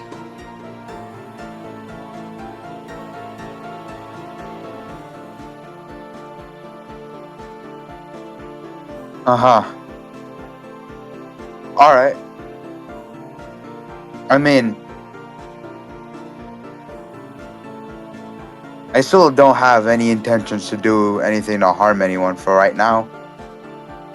Still need to figure out what I want to do next. Well, I can't really help you on that one.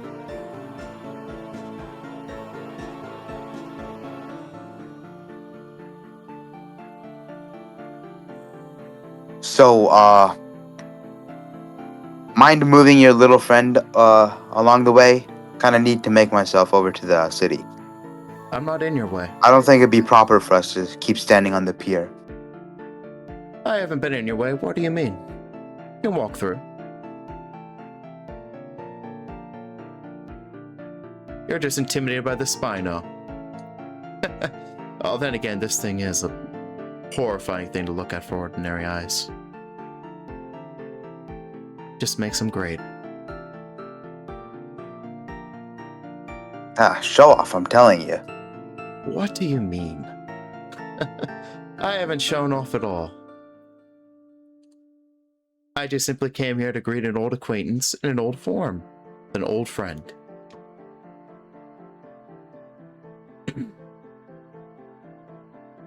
Friend is quite generous given how we met last time, but I would I'll snap take my it. finger and the Spino would vanish. And I would just land to the floor. Now that's showing off. What do you mean? All I did was desummon. Putting a bit more friendly face on you.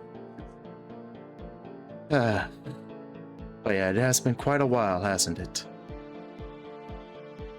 But it is kind of your fault for hoarding the NPCs.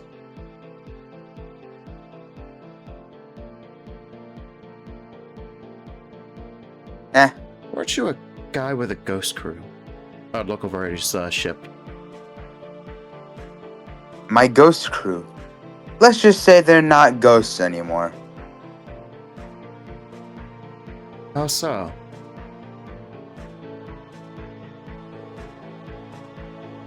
That's... I don't know.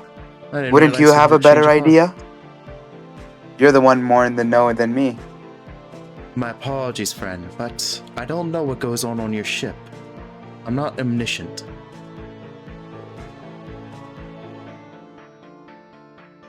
Okay. When you were traveling here, were they originally still the ghost crew? Or did you replace them along the way?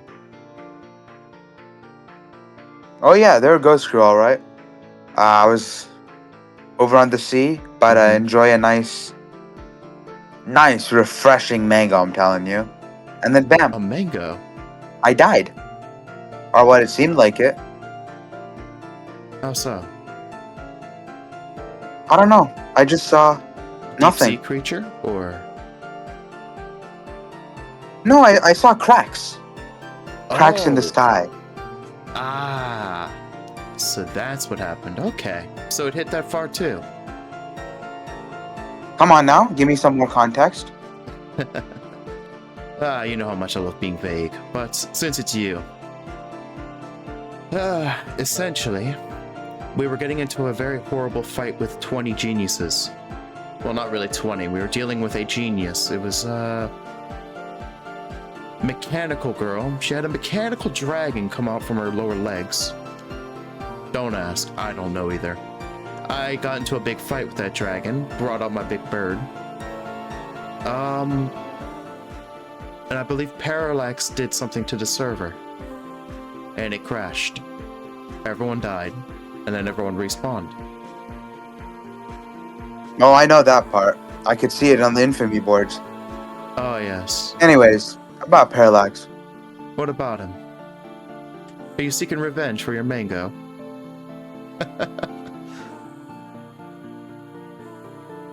No, too petty.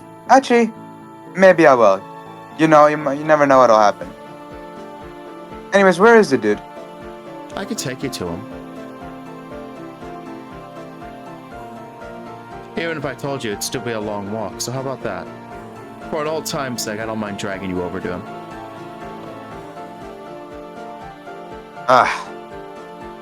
Don't worry, I won't bring out the Spinosaur.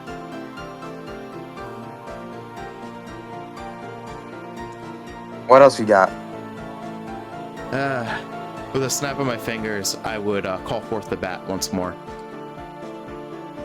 At most, you'd probably just have to be dragged around by this thing as it flies you over the city. And then I could just take you exactly to Parallax. You do realize this isn't very much better, right? What, are you scared of heights now?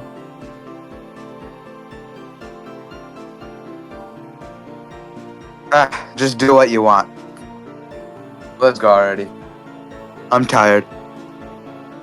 You're telling me I haven't even slept in 24 hours. The bat would grab Black Tide by the shoulders, and I would just leap on the back of the bat, and we would just fly off towards the cathedral. Oh, and I guess I should warn you. Don't try to pick a fight with Parallax, otherwise, well, your respawn location probably won't be Xingu. But it would be entertaining to watch.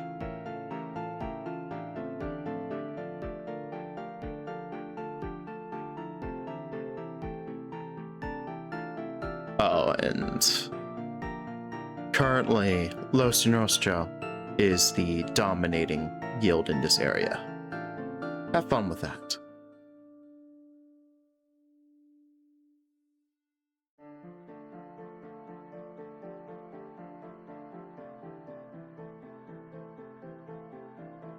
All right, we good to change over. Yeah. I mean, Marigold's just giving Black Tide some information. Okay. He knows Okay. him, so he has no issue doing that for him. All right. Alright, I guess we can go see the Mystic and Beatrice discussion before we arrive. Yo, so like, how do I unlock my ship? I actually made it into a part of the map, and now I can't touch it anymore. You have to delete it. Like this. That big thing. How do you move it?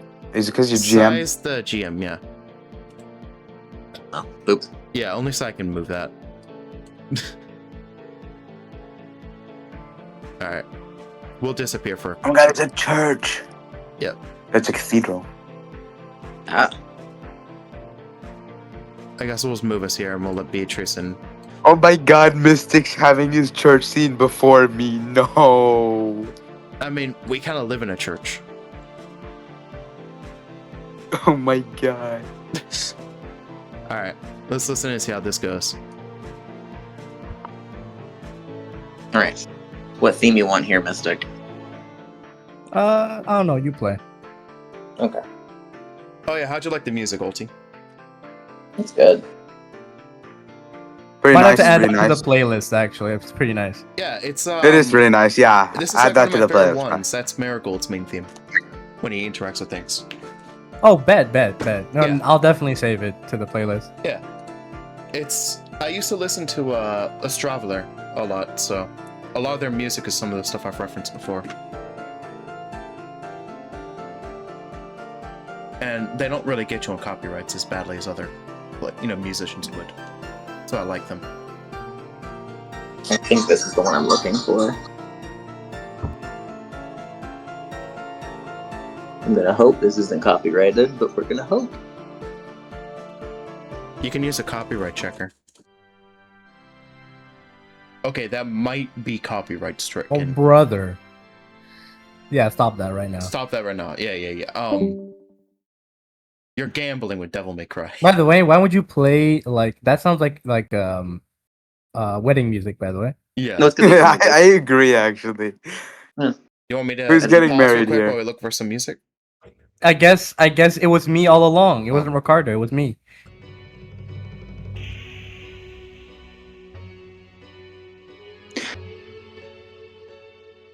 Parallax, the door opens behind you. Well, the door to this private area opens.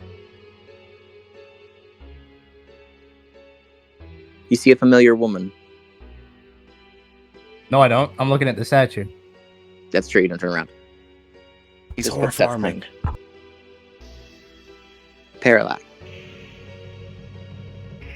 I've come to speak with you.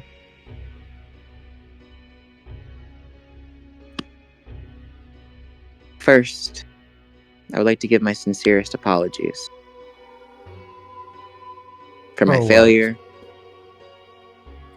to notify you properly. On top of that, the scorn I took towards your action.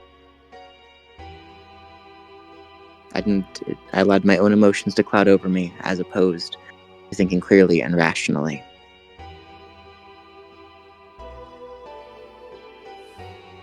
Why are you apologizing to me?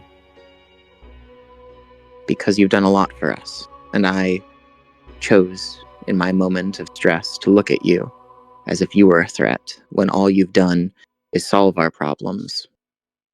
When it came to the geniuses, it was you and Marigold and Lorcan who repelled them. It was you who defeated all of them. It's you who's granted this city even a modicum of security through securing the cathedral. You keep taking measures to protect us, and you keep finding new reasons to be scorned. You keep finding new ways that others scorn you, and it's, at the very least, I want to take responsibility for my part in that. And what good will that do? Nothing. Nothing beyond word. That's why I don't come just bearing word.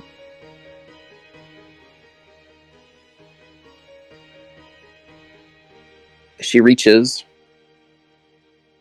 into her coat, and she pulls out a small little journal. She walks up to the steps, and she holds it out. This is for you.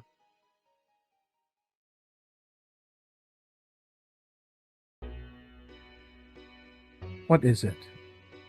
Augustus's notes on Clarice, the saintess.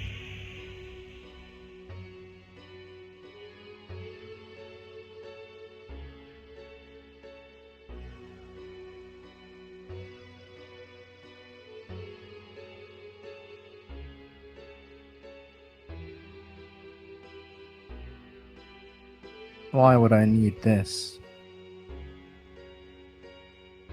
They're observations. Right now, he is currently going about trying to pin her down and find her. And why would he do that? To make up for his own failure.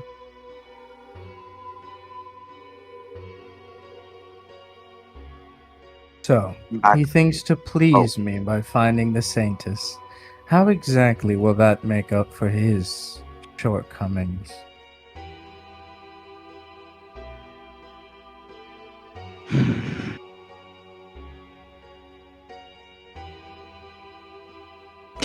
He told me that it was a gamble to invest his time in it, and that he would do his best in that. Besides, he said that he would enjoy the hunt at the end of the day, a good way to get his mind off things. I cannot say much beyond that for him, but he seems impassioned by the last display. He's thrown So himself he thinks entirely. imitation is going to please me.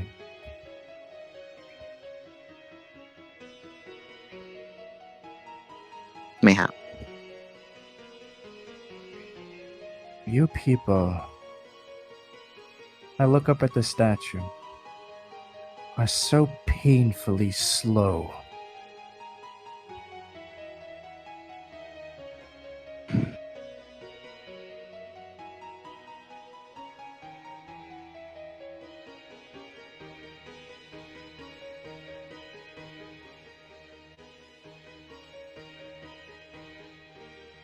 She stares up at the statue as well.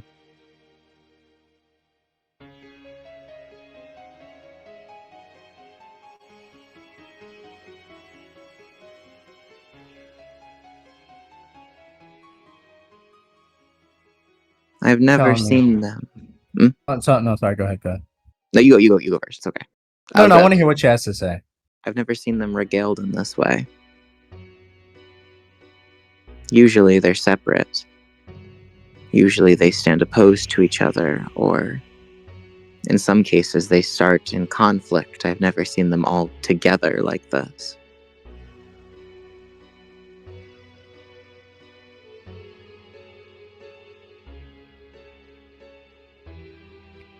They're useless.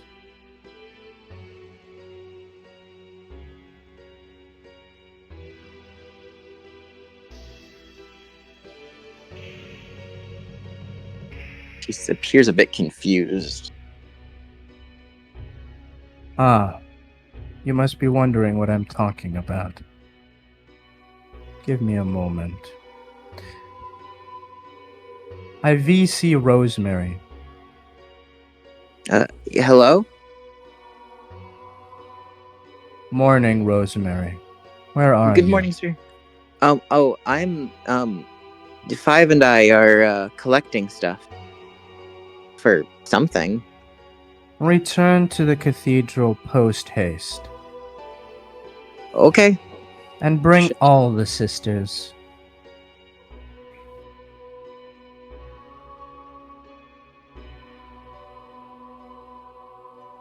Oh, okay.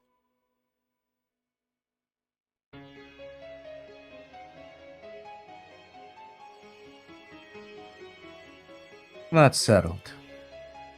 You'll see soon.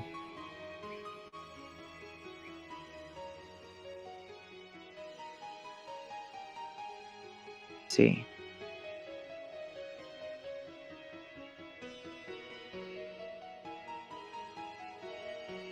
Tell me, have you figured out what method I intend to use to deal with you lot?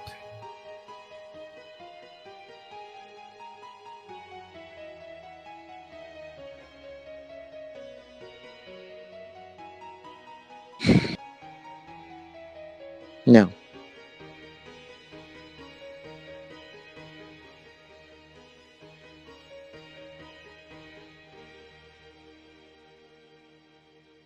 From my point of view, the reason why you, Augustus, and even Marulka can raise their heads in defiance against me is because I can't directly blacklist you from the cathedral.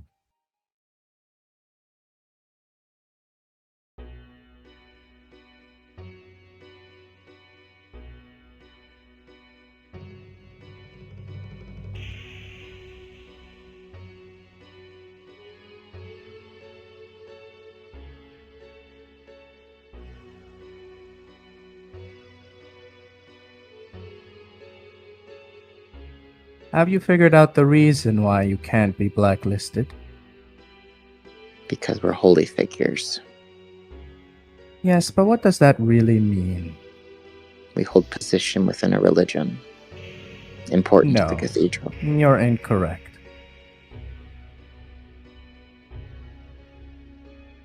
Look at Albina.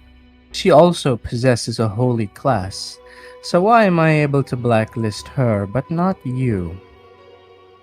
Do you know the difference? Dominant religion. Wrong again.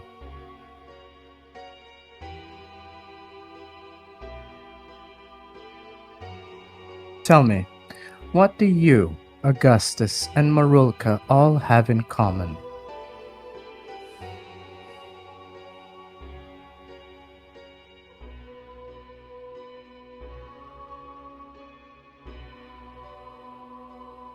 She blinks a few times.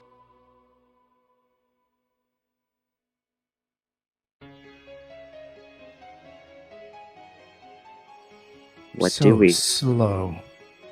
Let me rephrase.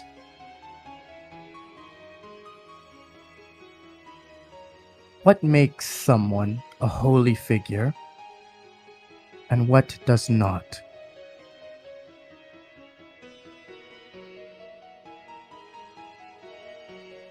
The way we conduct ourselves?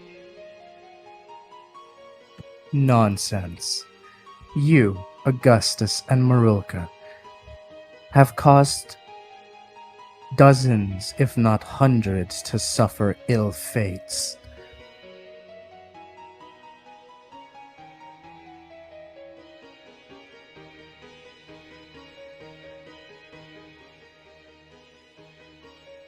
Tell Then me, what's the name of this building?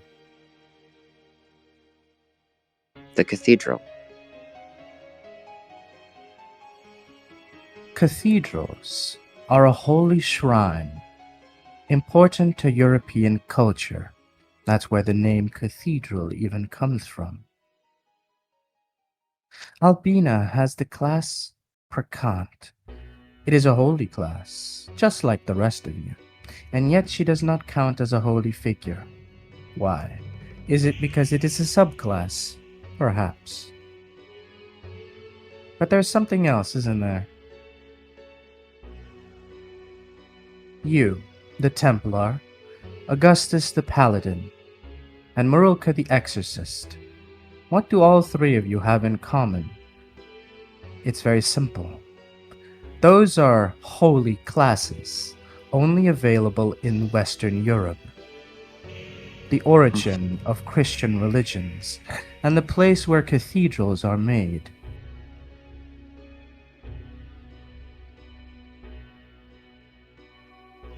It stands to reason that those who bear the holy classes that come from Europe cannot so easily be excommunicated from a cathedral which represents Western religion.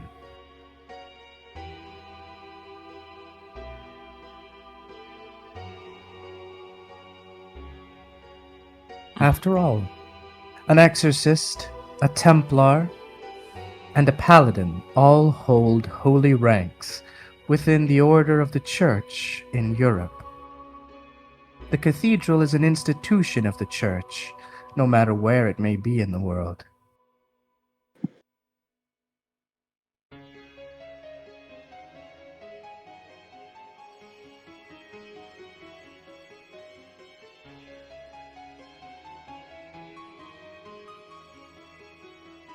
You remember, it is not just cathedrals that function as a respawn location. Aberrant faiths also manifest shrines. In fact, some cities where the cultural heritage of the West does not exist specifically have what we might call a shrine instead of a cathedral. What's the difference? It does not bear the symbolism of the West. Do you think if I owned a shrine, you'd still be able to enjoy your immunity?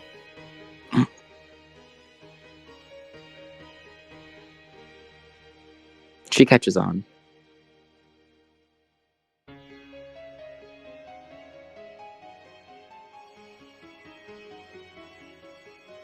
I see.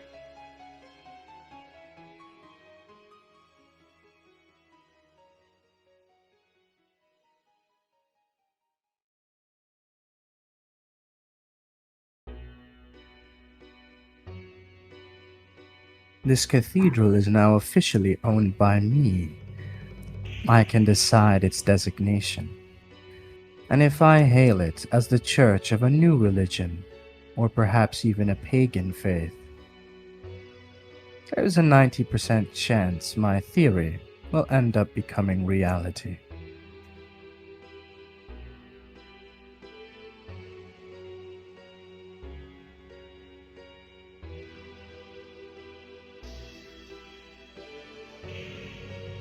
Despite having an advantage, you do not research where it is that this advantage comes from. That means you can't leverage it either. Do you see what I mean when I say you all are so slow?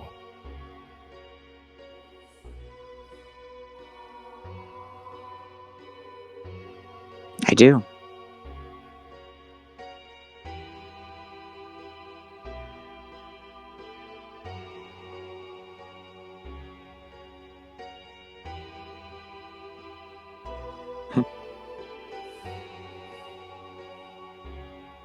Well, You can tell Augustus I don't need his research notes.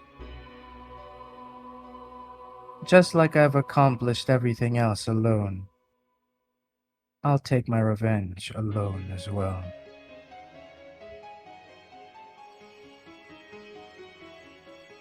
I see. Well then, thank you for your time. I'm sorry to have bothered you. 7 days, Beatrice. 7 days. The only reason I haven't cut you down where you stand is because I value your brother's companionship.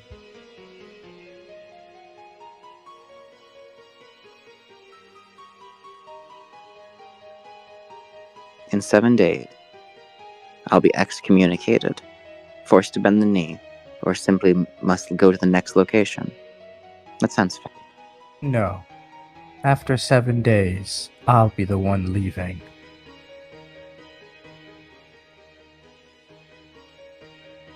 She stares at you in surprise for a moment. I see. There is nothing for me to gain here in Xinghun. I'm surrounded by incompetent and slow people. And my infamy keeps on increasing. No one will help me. But it is also my infamy which makes every other faction cautious. They are afraid to approach.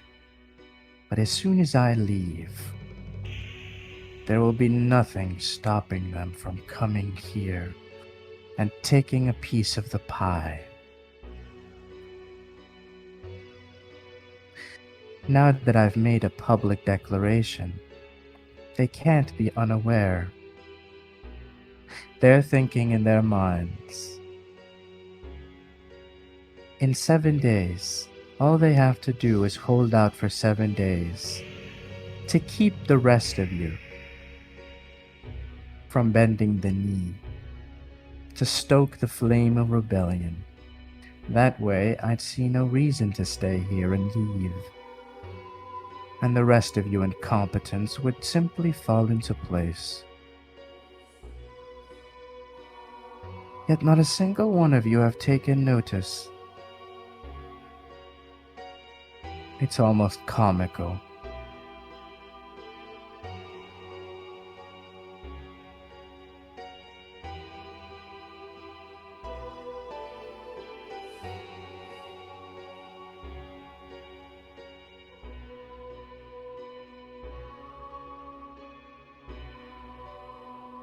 Well, that's certainly news to be had.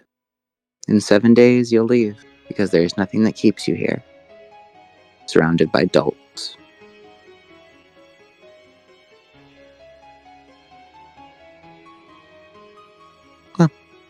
Do pass my message along. I can't course. be bothered to see the lot of you. Of course. It's the least I can do.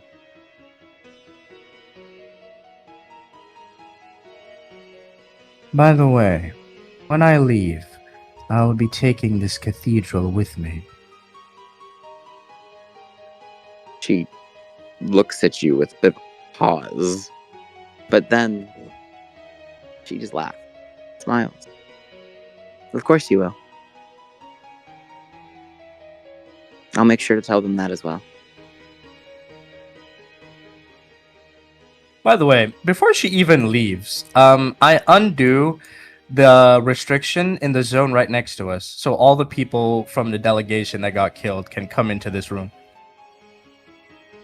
Oh, okay. So, as... Okay, so you want me to put them all in here? Yeah, sure. I mean, if she wants to stick around to see. I mean, I have nothing to say to her, but I'm not exactly telling her to leave. Beatrice will begin to head out, and before she goes, she hears people approaching. Regardless of what happened, thank you for what you've done for us. And with that, she heads out.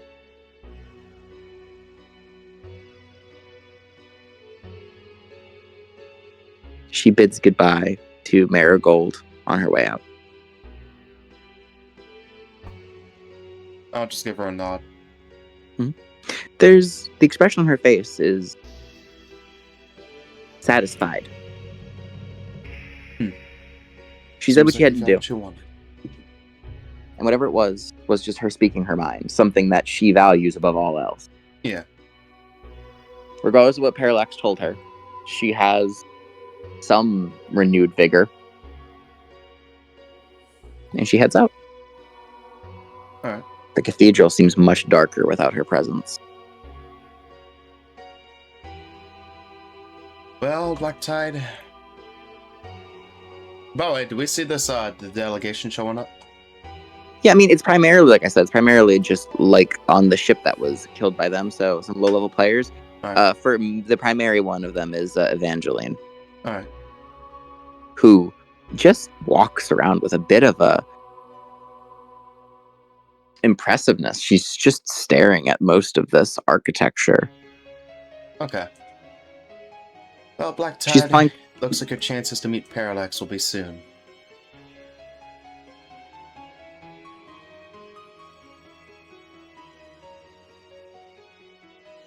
Well, Ulti's This muted, time, so... I take a combat stance.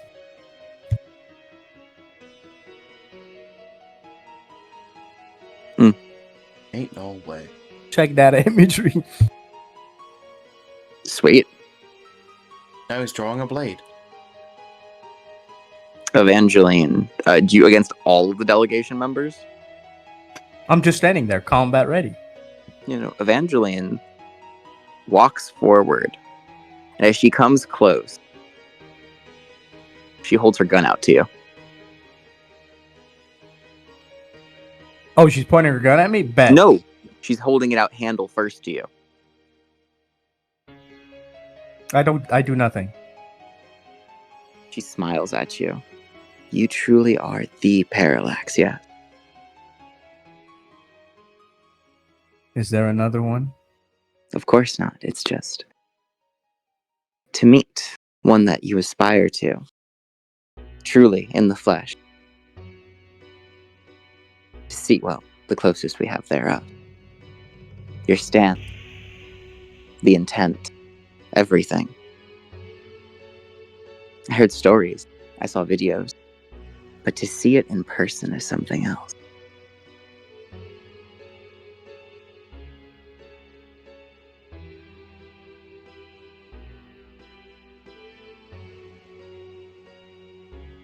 Another Veil Walker. How rare. Indeed. Truth be told, I wish I'd gotten a gun like yours. Mine is only meant for long-range combat, but what I desire is a Western-style duel, not something very pliable or doable with a rifle.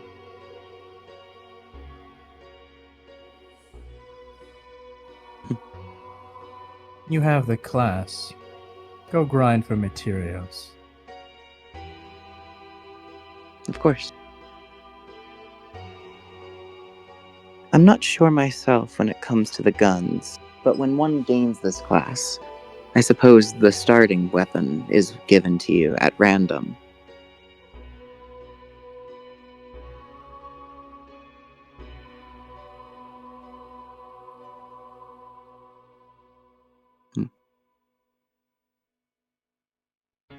She adjusts her glasses.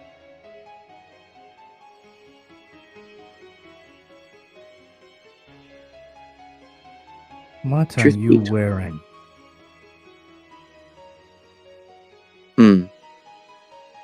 This.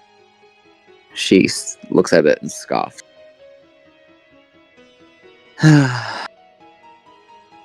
This is not my choice to wear. In fact, clothing like yours is something I feel much more comfortable in. If you do not mind. She pulls out an item, which is the overcoat over her shoulder, as it fully covers up everything. You hear her zip it up.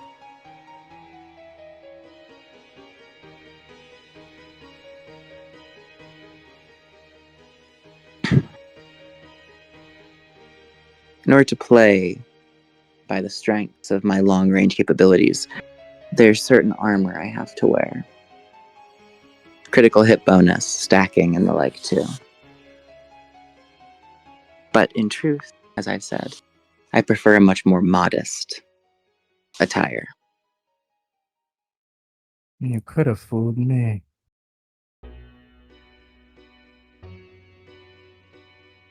Standard are for those with expertise, power, and skill. I find myself lacking in all three, so I use whatever advantage I can. What nonsense are you babbling on about? This is not the time for role play. Still.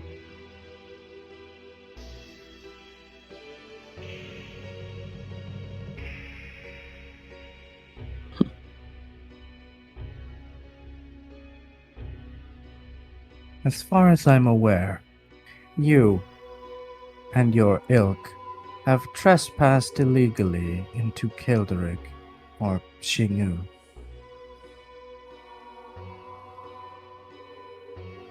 What excuse can you offer? At the behest of the ancient, we were brought along. My men, my fellow players, acted out. I did not. They all returned to the ships. I was ordered along with them. What did you do in the days that you came ashore? Me, myself, I visited a certain bistro, and I had the only good cup of coffee I've had since coming into this world.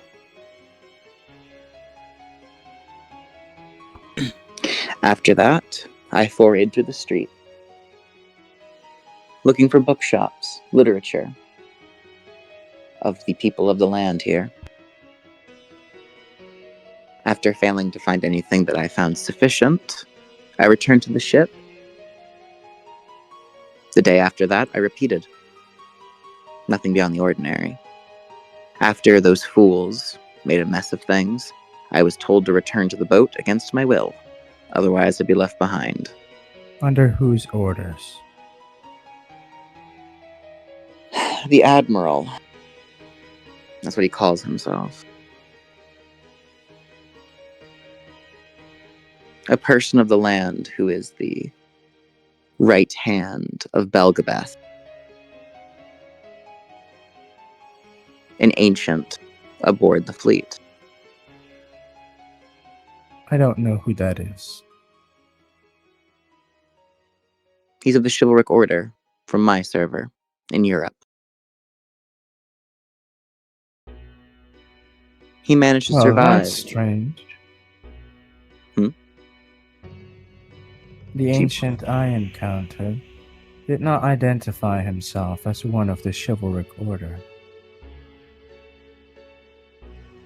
So, I hold my gun up. You're either lying to me, or you've been fooled. I'll have my sit when I'm nearby, just at least on standby in case something comes up. She holds a hand up for a moment.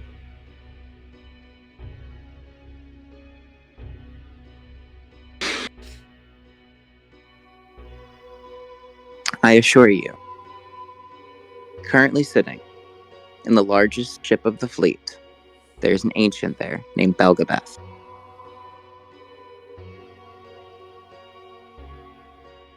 And what's of Elias Hackblade?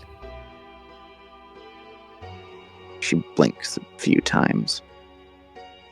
Were you not aware? In the plaza, merely an hour ago, an ancient called Elias Hackblade, the hero of Elder Tales, appeared. The only ships that have come aboard in recent time is yours. So, where did Elias Hackblade come from?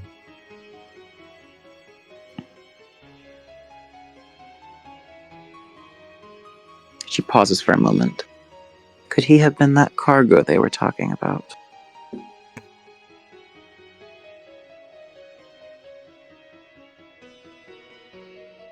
Our ships were loaded.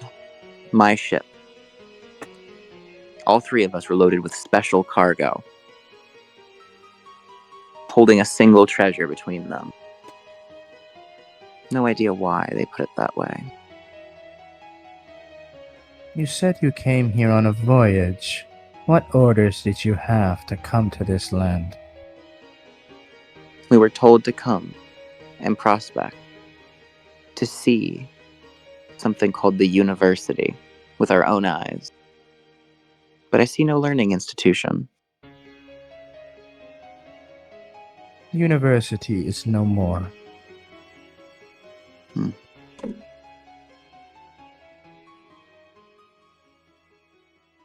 You say this admiral is the right hand of the ancient. Why Yes. did the ancient not appear before me? He said that he is bound by a curse to water. I came aboard a ship, and he did not make himself known to me.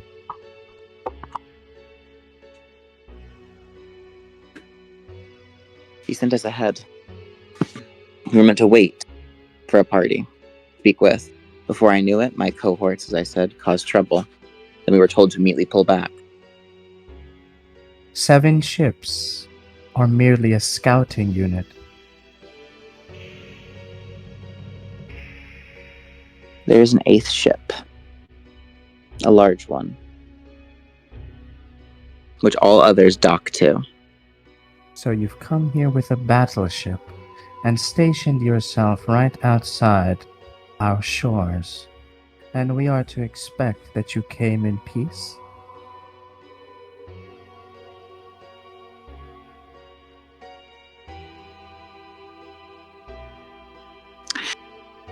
That is a good point on it. That is why he said he wouldn't approach with the main ship, even though I told But a him myself. fool. That is no different than saying to us that he plans to camp the shores, and any ship we send from our shores away will be sunk. Indeed. I told him that was a foolish strategy for attempting peace, but he said it was a measure to make sure that nothing escaped. He believed that there was some large fish he couldn't let get by. Is that supposed to be my problem? Certainly not.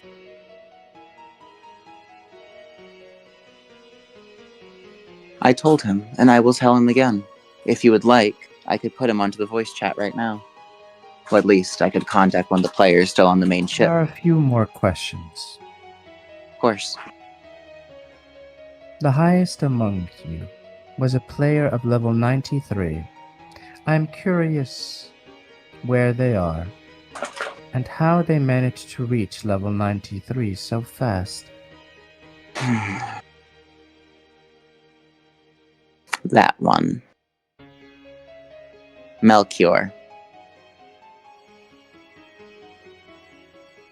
I don't know too much about him.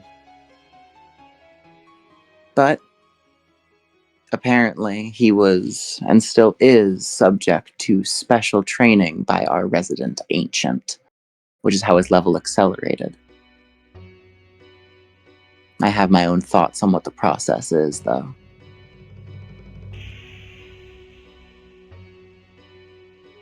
So, this ancient has been training players as soldiers, and he has brought them with him.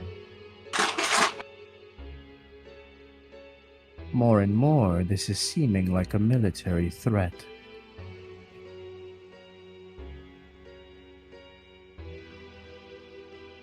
If I may, I would like to describe to you the method I believe of how he managed to rise to such a level quickly.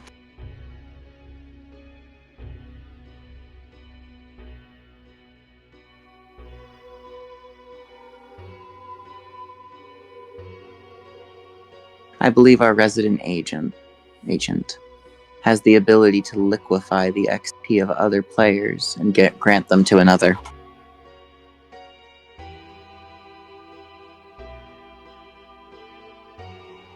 I see. Capable of raising soldiers to higher levels quickly. How is this supposed to help make it seem like less of a threat?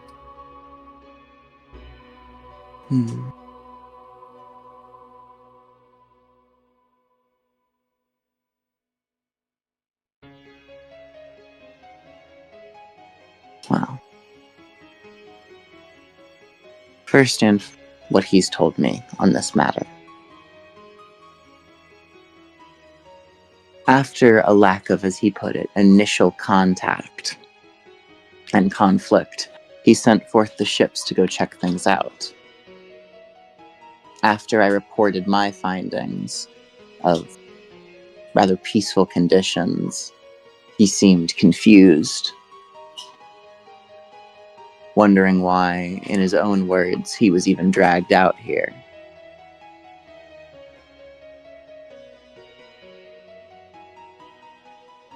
But he Is that believed there must. supposed to be an excuse? But he said there must be some reason, so he's staying his ground for the moment. He wishes to speak with whoever is the leading party of this city at the moment. So, he docks on our shores and then makes demands.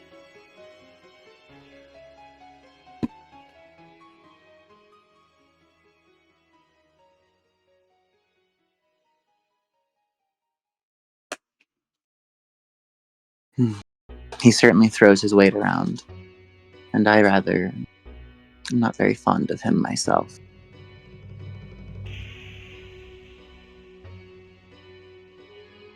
One of you is a doctor who came ashore and has been messing around with my subordinates.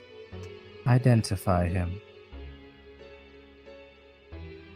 Doctor.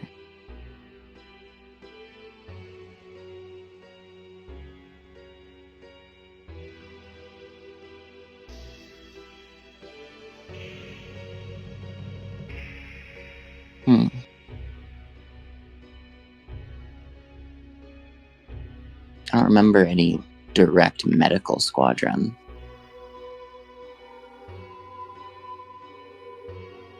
Or personnel, beyond the standard clerics and druids we brought along with us. Perhaps a florist or an herbalist. They had a keen interest in plants and approached one of the leaders amongst my subordinates in their comatose state and fed them medicine.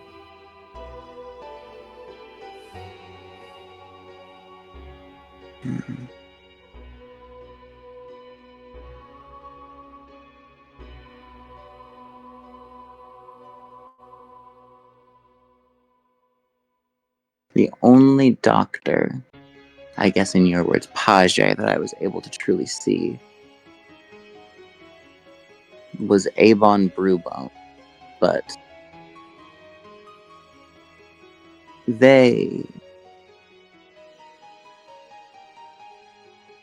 well, no, there was another.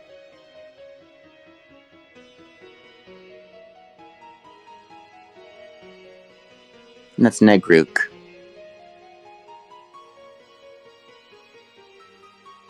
Both of them are page with the herbalist subclass.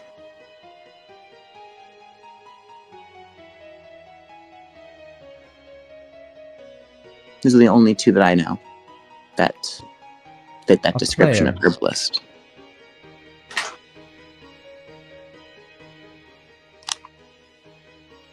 Yes.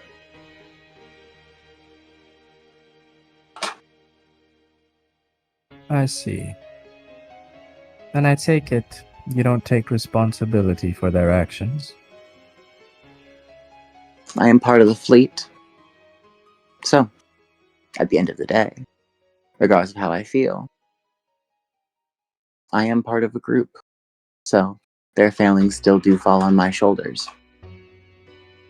So, you bring a fleet led by an ancient to my shores, and then house another ancient who has now stepped ashore without my permission, and now seeks to rouse my subordinates against me.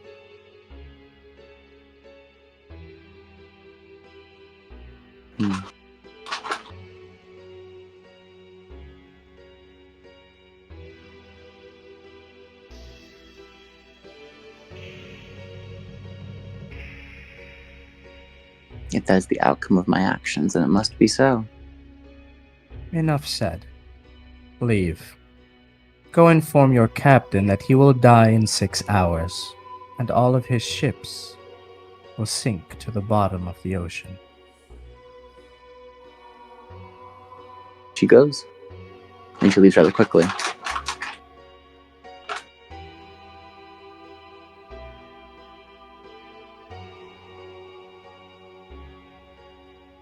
Marigold, what do you make of that woman?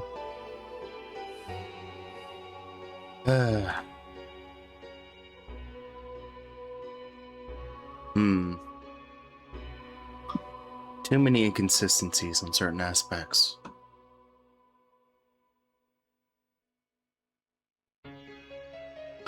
I agree. Send a message to your sister. Alright. I would bring up the menu and text Beatrice. Anything specific? Tell her we've spoken to the representatives of the delegation of Castile. They have brought a fleet to our shores and intend to attack us in 6 hours. 6 hours.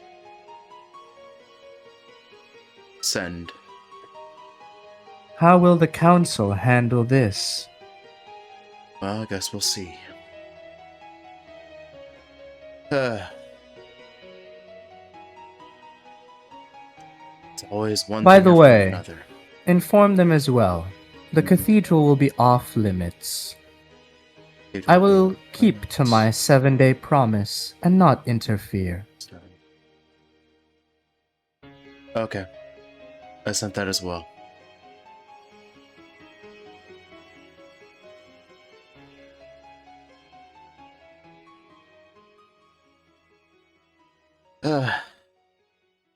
Oh.